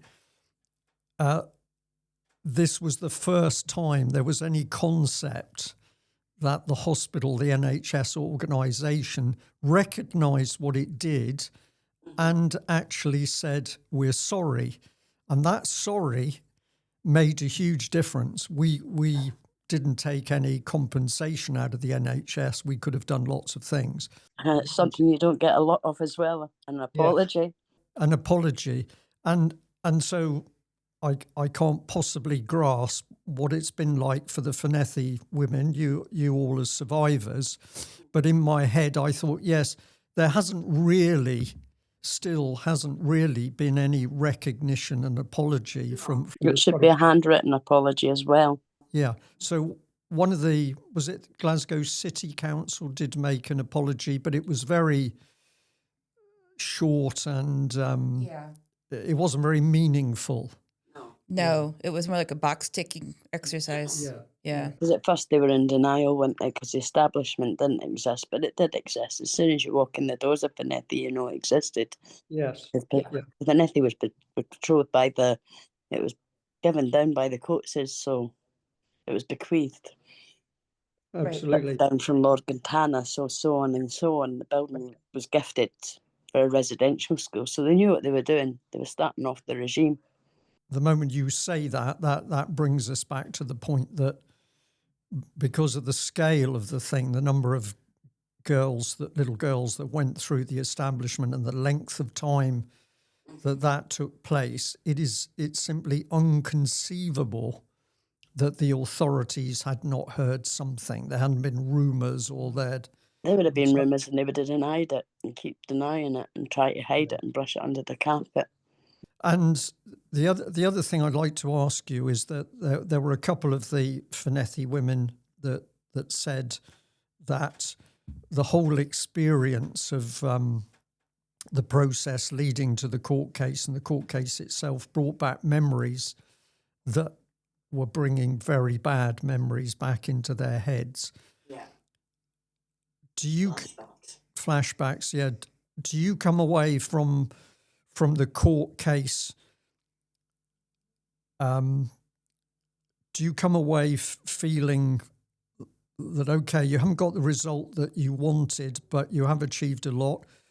Or have you also come away feeling that it's been really hard because it's brought bad memories back? I feel as if it's been brought forward and she got a guilty and it's brought all those awful memories back. And I feel let down. Yeah. To the extent that I'm not sleeping well at night at all. I'm up all night. I'm not sleeping. So I'm losing all my sleep over her, where I shouldn't be. Yeah. If she was put away, I'd probably be more settled. So it's unsettled me for sure. Yeah. Because it's brought back all those experiences, because when you go back on the stand, you end up back at Fornethy because you're experiencing it all over again. Carol, how many years ago was it for you? I think it was 42, 43. It was 1982 I went. Right. And I was 10, going on 11. I had my 11th birthday there. Right. And the reason I ask that is because for people in an audience, people who are going to hear this interview at some stage, it's always so difficult for people who've never been through any sort of trauma like this to understand what it really means. But here you are saying that something that happened to you 40 plus years ago is still so powerful and raw. It's still there. I had blocked it out, but it's come back to me now. Yeah. And now it's not going away. It's going to stick there because I'm an adult. When I blocked it out, I was a child because I was that relieved to get home to my family. Yeah. Because that's all I wanted as soon as I realised what a holiday it wasn't. Yeah. And you said 11 or 12. I was 10 going on 11. Was that age group about the oldest age group of the girls that went through? It was the oldest ones, and then you had as young as 5. Right. And even though you were that bit older, you still got the same treatment that the younger girls got. Yeah. Right. Yeah. It was just awful, plain awful. Right. They should have nurtured us and cared for us. And we weren't the dirty children we made out. We were clean. To me, it was a holiday. So my mum paid for that holiday. She sent my tuck money and different things up. We had new clothes, we had new this, that and the other. And they put a penny on us so we didn't wear our clothing. Wow. I haven't heard that before. It was a penny we had. It was their regime, so it was... Yeah. They probably thought if they put a penny on us, it was like us wearing their uniform. So And if also- any of us attempted to run away... And I heard about the wellies, the really uncomfortable wellies that didn't fit. The wellies, he went for a walk, and Really long walks through the forest and the punishment to the old legs. yeah, blisters, yeah. So, Carol, two final questions. You did discover what was happening in 2017, and you did start to meet other ladies. Have you had comfort from being able to meet the other survivors? Yeah, I've got pretty close to a few ladies. I'm really close to one that I knew in 2017. So it's good to make friends in that through Fornethy. Yeah, so you're not on your own. You haven't got that feeling of being on your own anymore. Sometimes it can feel pretty isolating, but that's just because of our experience there, that you can feel isolated because you were in an isolated setting in Fornethy. Yeah. Right. Because you didn't have your family around you, and your mum was the closest person to you if you're a girl, if that makes any sense. Yeah. And then you wanted your family to be there, and you couldn't get your family because you had them. And then they put things into your head that you weren't loved and you were disgusting and everything. It was an isolating situation. Wow. Which they got paid for. Yeah. So the last question then, Carol. So what would you hope would come out of this review procedure? To re-look at it and to pass on a bigger sentence, not to be so lenient and not think about our age, because we were only wee kids. We didn't deserve that punishment. If she didn't commit the crime, we wouldn't be expecting time, so she should be going down for this. Yeah. And we need closure, because we're constantly fighting for something to do with Fornethy. And it's time for the ladies to get peace and closure over this, instead of constantly thinking about Robertson or Fornethy. Our lives need to move on. Yeah. My last comment is I'm not sure which of you said it, but one of the women said that in her mind, for Robertson to hear the cell door closing, front door shutting in Fornethy, was the way the front door shut in Fornethy, and I thought that was a really, really powerful. The other way to describe it is if see when you watch a film like and the door slams shut, it's something like that if you visualise it that way. Right. And that was our hell, as if that door was getting shut and they were in control of us from that day on to when the door opened, we get on the bus and go home. Because as soon as the bus drove away, my recollection was the girls were going, yay, because we were getting away from Fornethy. Right. Because it just wasn't what it was made out to be, like this big adventure on a holiday. So it was very disappointing. Yeah.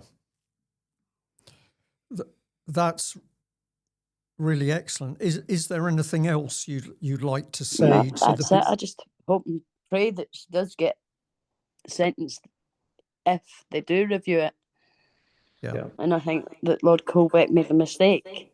And the way he made it, it did really look like he was ready to sentence her, and it was really disappointing to sit and build us up like that just to let us down. Yeah. Yeah. Okay. Right. Brilliant. Carol, thank you very much for doing that. Maybe there is more survivors out there, and hopefully when maybe they'll come forward and they'll reopen another case. Who knows? Yeah. Well, this is one of the big things I'm sure about, is that when there are hundreds of survivors actually speaking, things change. It's all very well when everybody is saying, well, there are hundreds of women out there, but it's when those women get a voice. Just got to be more than one voice that's talking. It's got to be a crowd. Yeah. Hello to the UK Column audience. I'm here in UK Column Studio 2 with Diane Rasmussen. This morning we had an absolutely fascinating discussion with a group of the Fornethy women, the survivors from the abuses at Fornethy House in Scotland. We've just done a little bit of an extra clip, a little bit of discussion with one of the ladies, which will be added back into that. But I'm here in the studio with Diane because we thought that after this morning and the discussions, we would have a little bit of a chat, relaxed chat ourselves about Fornethy, what's been done, what we've experienced, what we've learned out of it.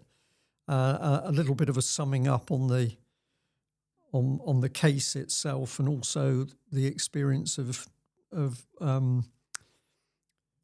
dealing with, mixing, enjoying the company of the Fornethy women. So here we are. Welcome to Studio 2. Thanks, Brian. It's really fun to be here. This is the first time I've used Studio 2. It's very nice. It is very nice because it's very relaxed. We Yeah. wanted this studio just to be able to sit and maybe do interviews, but also discussions in a lot more of a relaxed way. So Yeah. I think it works pretty well. It's great. Yeah. So how do we go? The ladies were there, a group of them, giving their experiences of the recent trial, and you attended part of that trial, and also you did some earlier interviews with the ladies. But Yeah. what's in your head about that trial and what we heard this morning from the ladies? Yeah.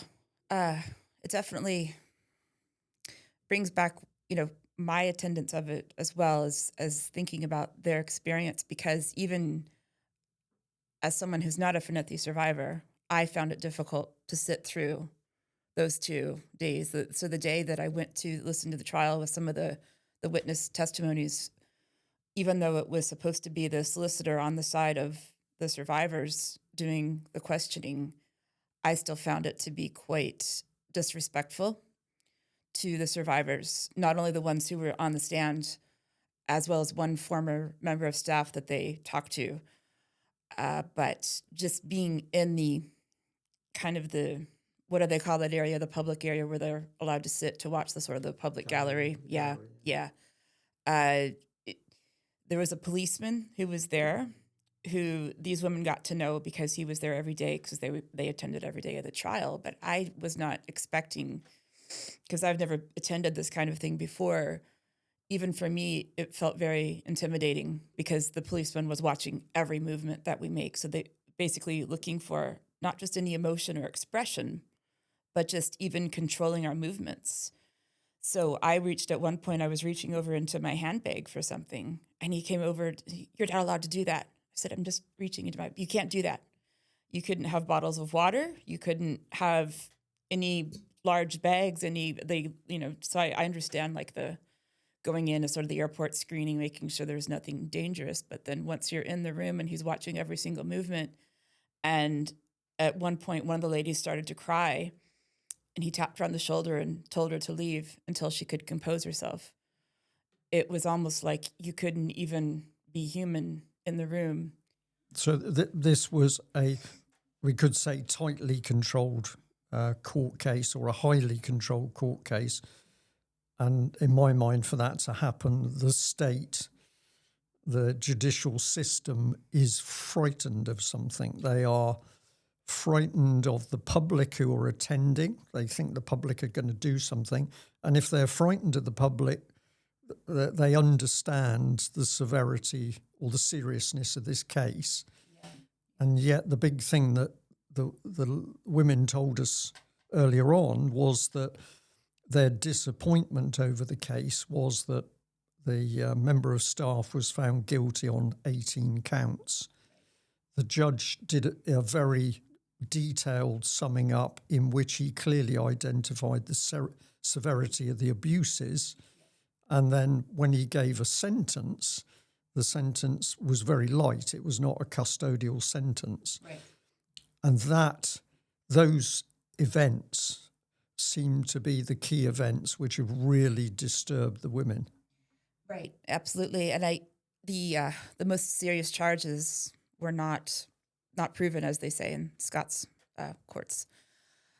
And so the overall charges are labeled as cruel and unnatural treatment, which, in my opinion, even that wording makes it seem to be more minimized than what it actually was, because they can't just say child abuse. It's cruel and unnatural treatment. So if you look at the list of the charges that are in the sentencing statement, it lists the things like the force feeding and there's a few bullet points in there that he read out, which you'll find, yes, if you want to read those out right there, actually. Right, it says, so he's talking to the accused, which at the time was Patricia Baxter. She was the elderly former member of staff. And so in his sentencing, he's addressing her, really. He says, for the entirety of your time at Fornethy, it is clear that you behaved in a cruel and sadistic manner towards many young girls. The examples spoken to in evidence are too numerous to mention. However, amongst other cruel acts, you made derogatory remarks to children and ridiculed children when they wet the bed, forced children to wear soiled clothing, struck, slapped, punched and kicked children, forced children to eat food, causing them to gag and vomit, and forced them to eat vomit, and forced children to stand facing walls for prolonged periods. Put shortly, you were in a position of trust and responsibility and used that position to abuse vulnerable children in your care over a period of many years. Right. So that's what he said, which is all true, which is all very bad as well.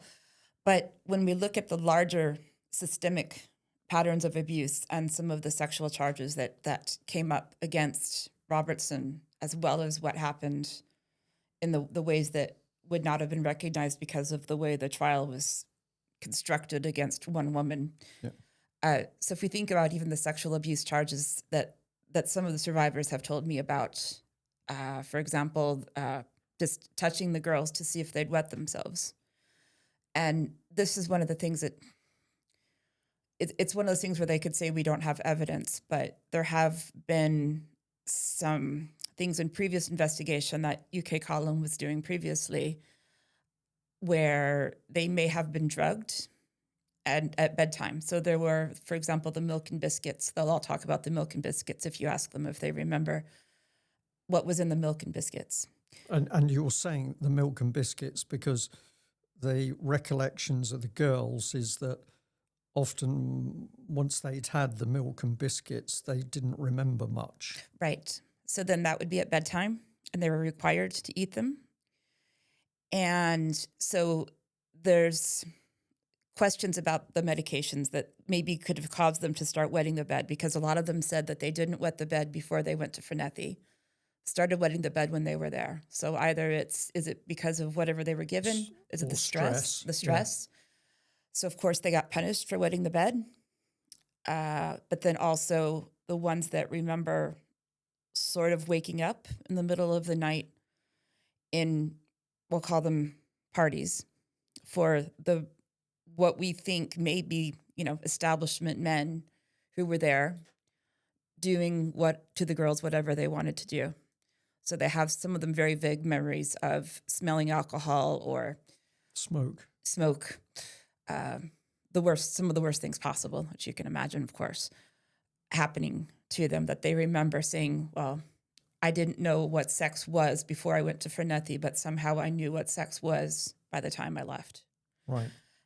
And interestingly, particularly interesting for me, because I've watched the way that the police investigation has gone and then the formulation of the case to be taken to court. And it appeared to me quite early on that they were focusing on, I'm being provocative here, the cruel and unnatural treatment, whereas all of the memories and the statements that survivors were making about much more sinister abuses and sexual abuses and the possibility of being drugged, all of that was stripped out of this Fornethy court case. Right, including the not proven charges, where if there were the more serious charges that were put against Robertson, memories of what happened in the showers, memories of once they started wetting the bed, teachers, including Robertson, putting hands between the girls' legs to see if they had wet themselves.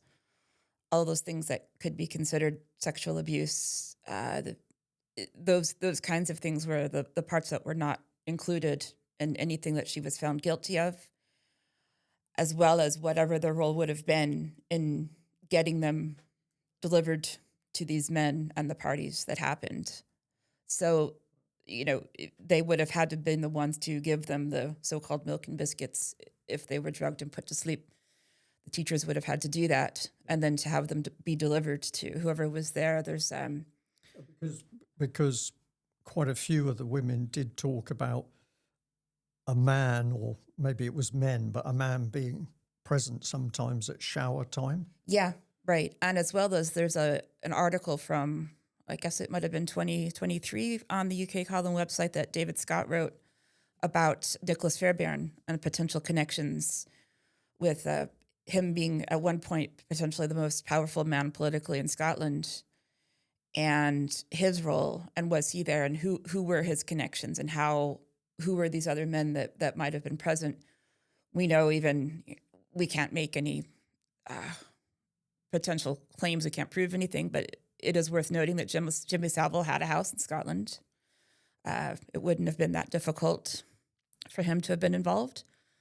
We just don't know, and without any evidence or documentation, but or full investigation, because this is something where we have to be careful and measured, because we simply do not know what Police Scotland did and did not investigate. That's true. But talking to the women, at least, the women's impression is that Police Scotland, when they dealt with the survivors that they seem to believe, they dealt with them in several women have said they were very good in the way the police dealt with them, compassionate but the overall impression of the women is that Police Scotland have not, to this day, done a full investigation into abuses at Fornethy, particularly when we know the facts are some 2,400 girls went through per year over 30 years. And therefore we're looking well over 60,000 potential victims. Yeah, right. And that doesn't seem to have been gripped by Police Scotland, nor has that figure ever appeared in the national press north of the border in Scotland. No, because even some of the mainstream sources that have reported on this were still using, that's why I'm constantly getting upset about the lies, it appears, saying it was a summer holiday camp. It was a year-round operation. So there were constantly getting girls coming in and out. And even some of the documentation that I found in the archives when I was doing the background work on all this, saying that they had come up at one point with a system for passing out children faster, and which meant, how can we get new ones in? So deciding when it's time for them to leave, so their 6 weeks are up, so we can send them home faster to get in the next round of girls.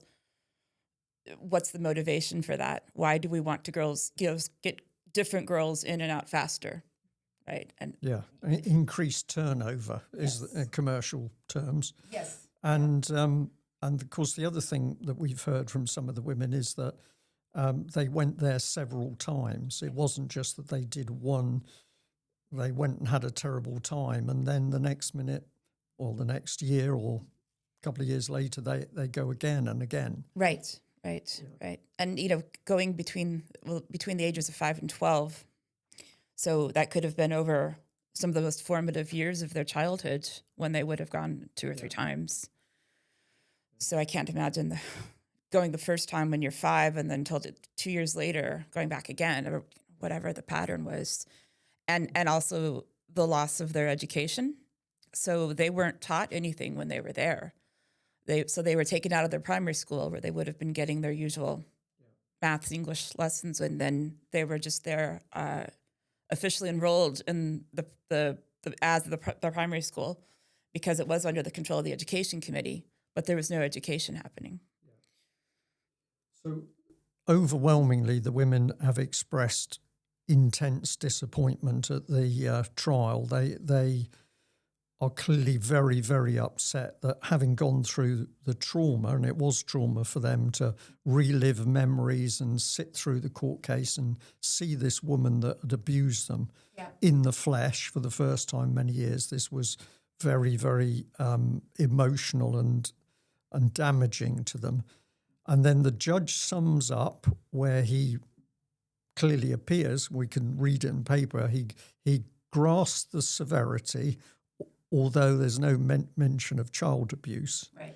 It's all cruel and unusual treatment. Yeah. So there is some playing with the words, but nevertheless, in what he does say, he appears to grasp much of the severity of what happens.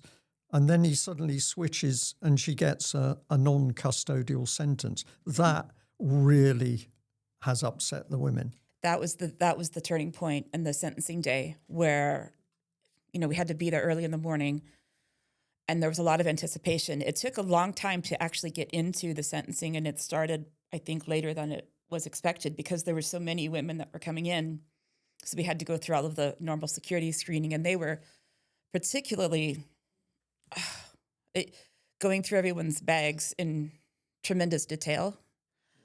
I had spent the nights, but I didn't take my overnight bag in because I didn't want to have anything to go into any longer. So I put my overnight bag in one of the cars of one of the ladies to keep it there. I just had my smaller bag in with me, and they went through every item in my makeup bag and actually made sure that some of my makeup items were actually makeup. That's the detail that they were going through. So it took almost 2 hours for everyone, and because there was a large number of them coming in. So it took a really long time. It's almost like a terrorist trial. It was really incredible how that was all happening. And so, but the whole time there was a lot of, I don't know the right word, buzz, conversation. Oh, we really hope that, she gets locked up for the rest of her life. And there was a lot of, still even at that point, I think a certain level of hoping that something was going to happen. Yeah. So they had all that time to build it up psychologically.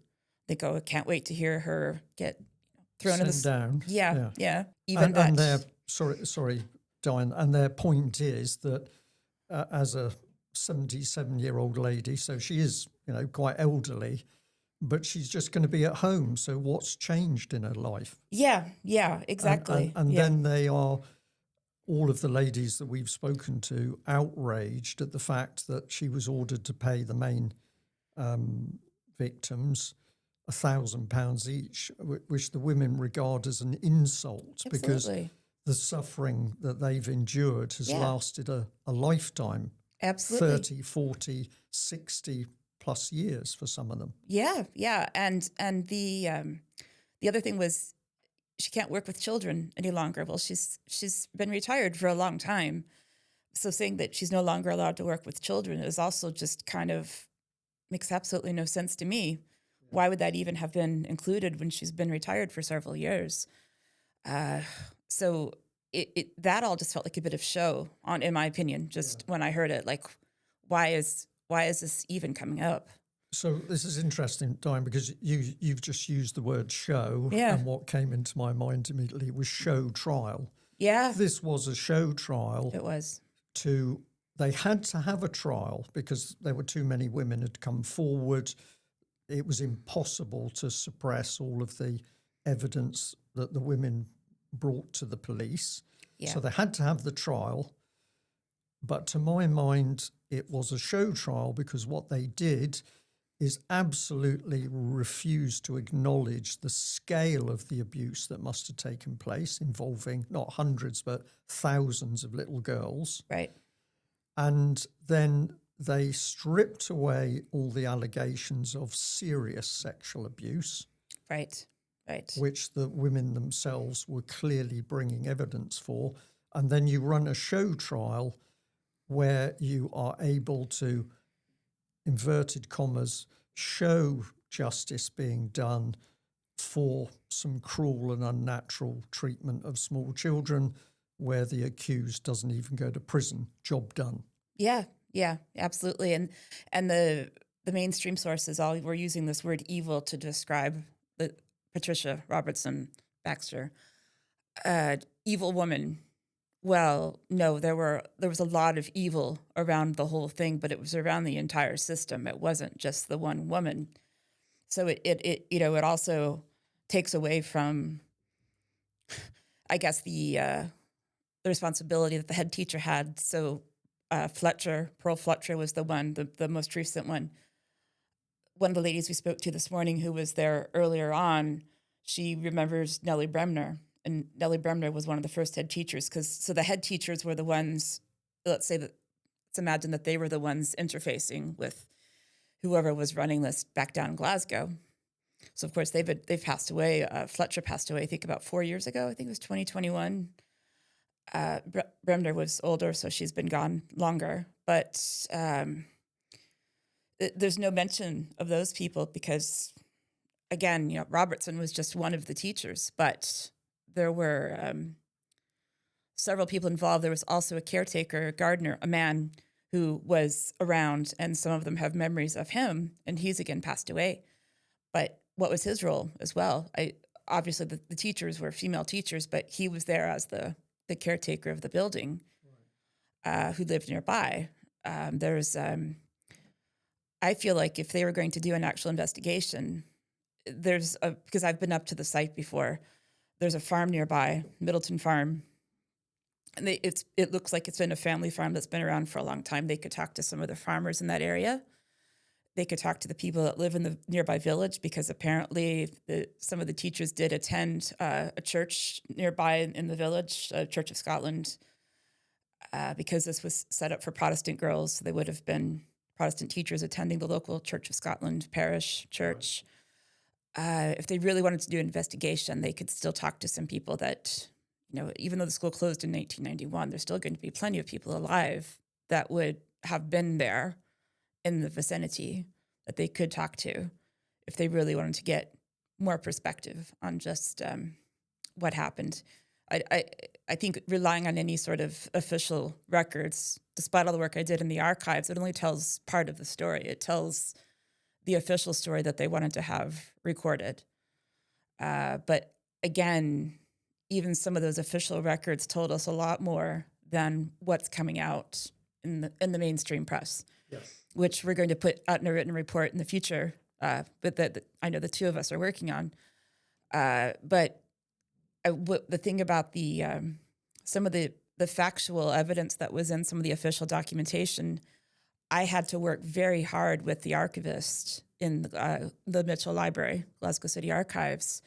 She didn't want to give me a lot of it. So there were some things I had to keep pushing for. And over again, asking, well, what else is there? Why can you not get this for me? what is available. So one of the key documents for me was an education committee handbook that suddenly appeared on my trolley one day, because every week when I went, she would set out a trolley of things I was allowed to look at. The only thing that was available for me to just reach off the shelves was the minutes from the Glasgow Corporation Strathclyde Regional Council committee minutes. So those have the official reports of what they discussed at those meetings. But this handbook was incredible, because that was exactly where I found the point that they were under the control of the state and removed from the custody of their parents when they were attending any of the residential schools. And I think that was an important point, because one of the things that they were saying in some of the Scottish government's deliberations and petitions committees and Parliament and so on was that, well, parents sit them there voluntarily, and it was just meant to be a nice holiday. But that bit of evidence right there, I actually heard them discuss it in committee, where they said, no, they weren't. They were in control of the state. Scottish Parliamentary Committee. Yeah, the Petitions Committee. So those were very important points. And it shows that there's no ifs or buts, that the state had ultimate responsibility for Fornethy and what took place at Fornethy. That was a very important part of it, as well as documents that I found in the archives, where I spent time at the National Archives in Edinburgh, as well as in the Mitchell Library, to get all of this official evidence together. And the idea of the scheme of residential education, which is what they called it, was set up post-war. Right. That was meant to set up these locations. But the way in the original documentation, which is from the late 1947, 49, something like that, where they said that these were all meant to be sites that were easily accessible from Glasgow, potentially on the seaside, so the children could enjoy the beach. None of that was true with Fornethy. Because it was very isolated, and it was in a remote and rather dark setting. The girls have all, or the women have all talked about this, of how they found it very, I'm going to use the word foreboding when they got there. It was dark, it was foreboding. And we've covered this as well when you talked to Natasha, the urban explorer who kind of released the video and got into the building. But when you go out there, it's way off a B road, remote Scotland. The area is gated off. I don't know if the gates were there, but there's gates. Nothing is labeled. So you have to park your car and then walk in about 15 or 20 minutes to even find it. And even then, it's inside a forest in a little valley. It'd be easy to walk past it and just miss it, because it's so hidden behind these trees. It's just the perfect place for something very evil to happen. Yeah. Okay. The other bit that I'm thinking about at the moment is the women talked about support they had and had not had from members of the Scottish Parliament. And so although there was one particular meeting where there was a unanimous declaration of support for the women, that all seemed to fade away. You correct me if I haven't got this right, but that seemed to fade away. There was one particular MP, whose name escapes me, who stayed with them for the duration. Colin Smith. Yeah. But the overall impression of the women was that the Scottish Parliament was not really interested in what happened, and it wasn't interested in supporting them, and it wasn't interested in giving them any sort of support to press their case forward. No, I think the Petitions Committee had spent enough time looking at the evidence. So I want to give credit to Fergus Ewing in particular, he's kind of known as a SNP member gone rogue. Right. Very senior, very experienced politician, who was one of the ones who tried to bring a voice of reason into looking at the evidence.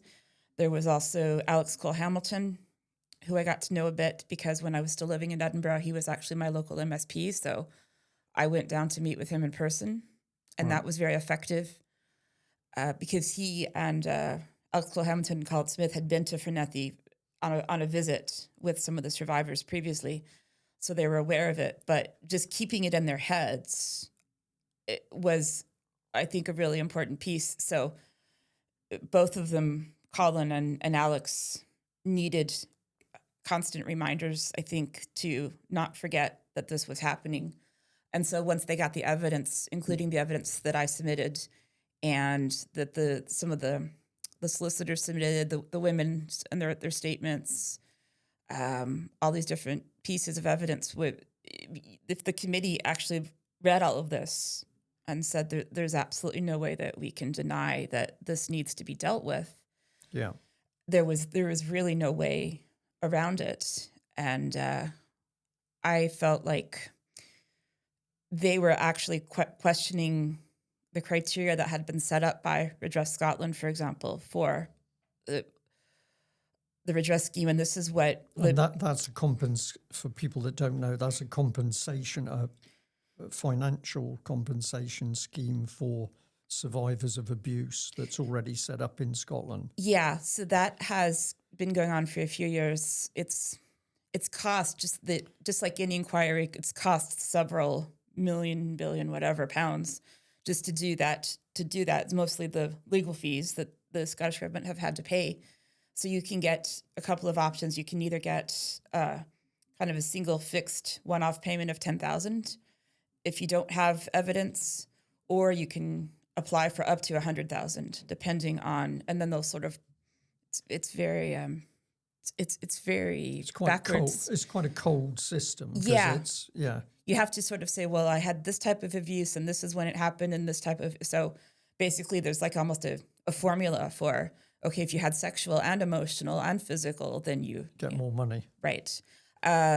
But when we went to the first meeting that I went to in the petitions committee was very difficult because that's when Shona Robinson was still Deputy First Minister, and she was there with representatives from Redress Scotland saying, well, they can't qualify because there's no records. And she kept saying that over and over again. The Fornethy women can't qualify. Right. Yeah. There's no records. And then also the point about it being short term. So the redress scheme qualifications say that you have to have been in long-term care settings, which is ridiculous. You know, if you've been abused one time, you should be just as qualified to apply as someone who's been abused for years. As we've heard from the survivors, it's the effect of abuse on their lives and the length of time. Yeah. Of course.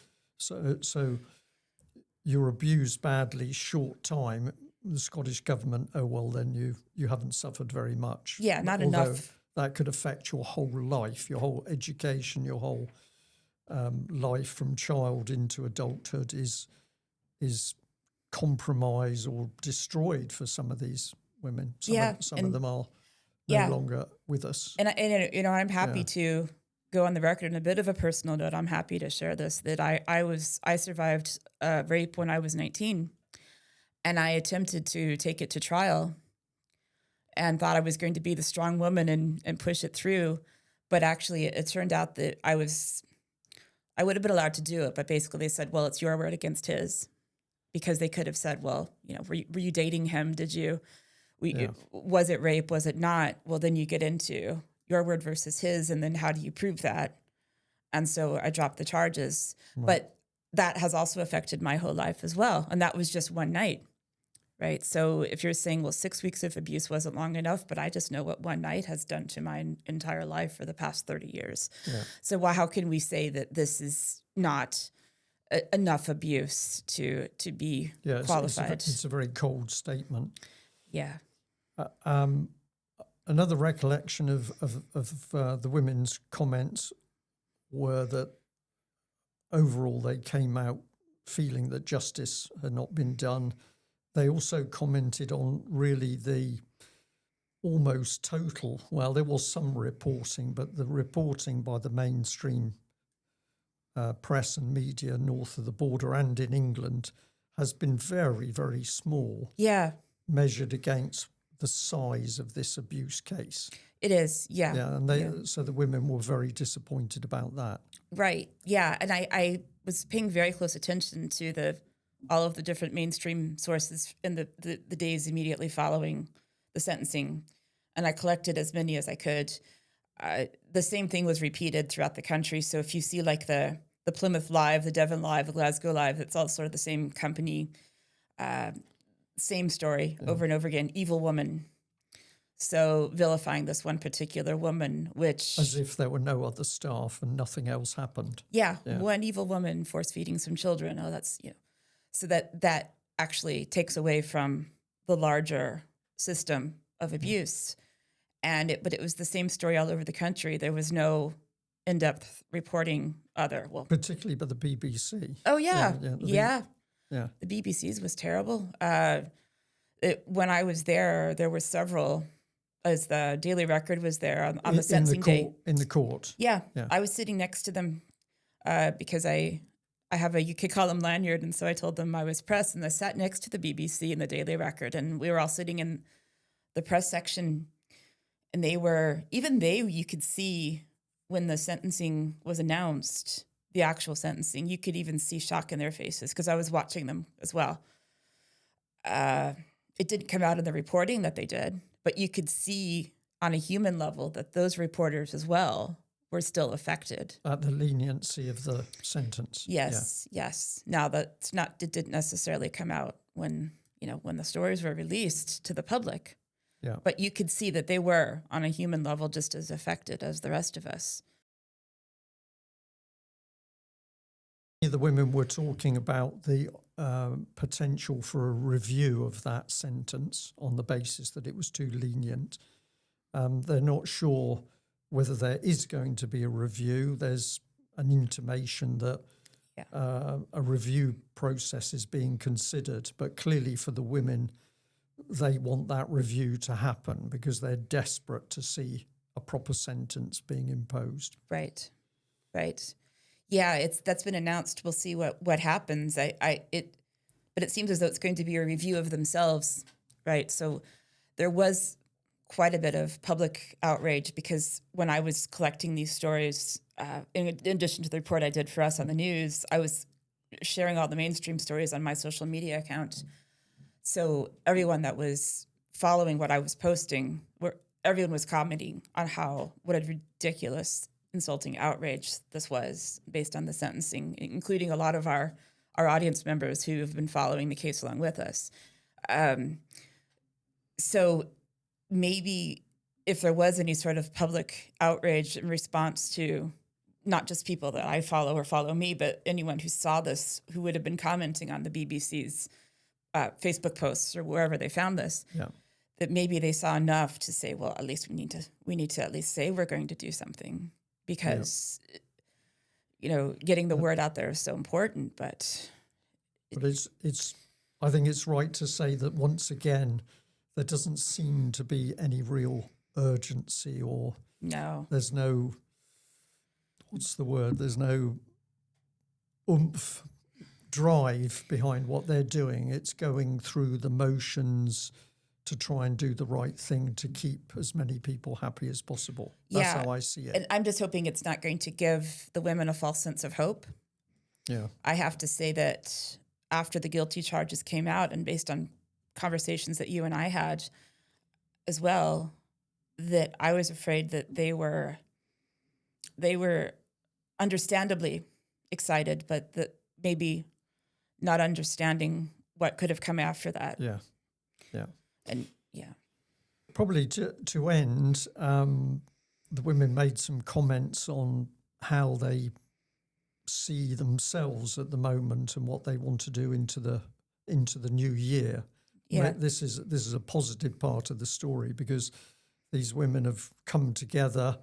They've been in general, they've been very supportive of each other, and they've no intention of going away. So what's your take on what they had to say about how they move forward from here? I think they still have that attitude that they're going to keep going. I would say after the sentencing hearing, despite the emotion that was so high from that result, we all stood outside the front entrance to the High Court in Glasgow. I did a few short interviews. The mainstream sources did. They had a little bit of conversation, and then they had already planned, even before they knew what was going to happen, that they were going to go to this pub just around the corner. And Sharon Cruden, who we've talked to before and talked to this morning, she used to be in the catering business. And so she catered a whole bunch of sandwiches for us. They were beautiful, beautifully cut, great sandwiches and homemade shortbread and coffees and teas we got from the pub. And some women said, okay, I'm in the pub. I'm going to get a double gin and tonic. I'm like, completely go for it, right? You might as well. Yeah, good. Yeah. And so we just sat there, and that in itself gives me the hope that they will continue to do whatever they can to do. fight, to stay together and fight. Yeah, because they all now have connections and relationships with one another. Yeah. And so that in itself gives me some hope that they will continue to fight, and that they kind of have brought me into it as well, obviously, because I've worked with them for so long. And, for all of us, it's been a lot of ups and downs. It's been a lot of, for me, sleepless nights. I've had my own share of sleepless nights over the whole thing, wondering what was going to happen. And, was I always doing the right thing? And but I think with any of these battles, as long as we keep that going and continue the battle, even if we do have ups and downs and it's not all perfect, but no relationship, nothing is ever perfect, but you have to just keep doing it and stay connected and just having each other. And they've,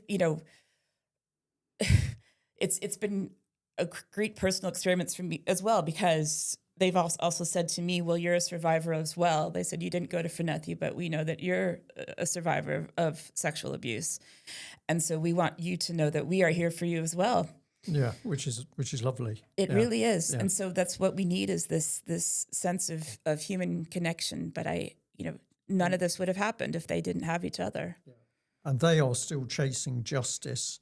And for me, a key part of them getting justice is exposure of what really took place at Fornethy and the sheer scale of it, and what I believe we're witnessing, which is that the Scottish government is so desperate to cover up the scale of this abuse that we run a show trial to give the public what they think the public needs to hear. Right. And I think, going back to what I said at the beginning about the policemen controlling individual responses is all part of managing that show narrative, right? Yeah. Final comment, because I thought it was so amazing, such a poignant thing that one of the ladies said to us earlier, was that they would have liked to have seen a custodial sentence, because she, the member of staff, would have been in prison and experienced the prison door clanging shut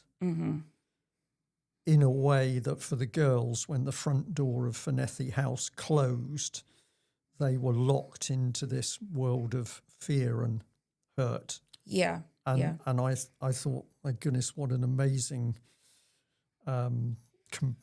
statement, because it really brought it home. She goes in a cell and the cell door goes clunk. Yeah. She would have felt something of what the little girls felt under her control. Yeah. And this is a bit esoteric, and this is something that I've been trying to find for a while, and maybe we have some audience members out there who would know how to do this, to find this or understand what this means. But you can still see it on the photography if you zoom in. The front doors to Fornethy, this round door knocker, so it's round like this. So, but both sides of the circle are snakes. So you have two snake heads facing each other, and then two snake tails at the bottom, and that creates the door opener for the front doors to Fornethy. And I just can't help but think, who put those there? What does that mean? It's sinister, and particularly for a young child, it's the sort of thing children notice, isn't it? Some weird thing at their eye level. And that's why I knew about it, because one of them asked me about it, one of the survivors who remembered it. Right. And sent me the photo that she took when she revisited the place. She took a photo of it because she still remembered those two snakes. Right. And asked me if I knew about it. So I've been trying to do, there's, the Ouroboros, the sort of snake eating its tail. Yeah. We know about that one, but what are the two snakes facing each other? And why are they there? Yeah, why would you put that on a mansion? Yeah. Right. Diane, thank you for the chat about this. You've done some great work.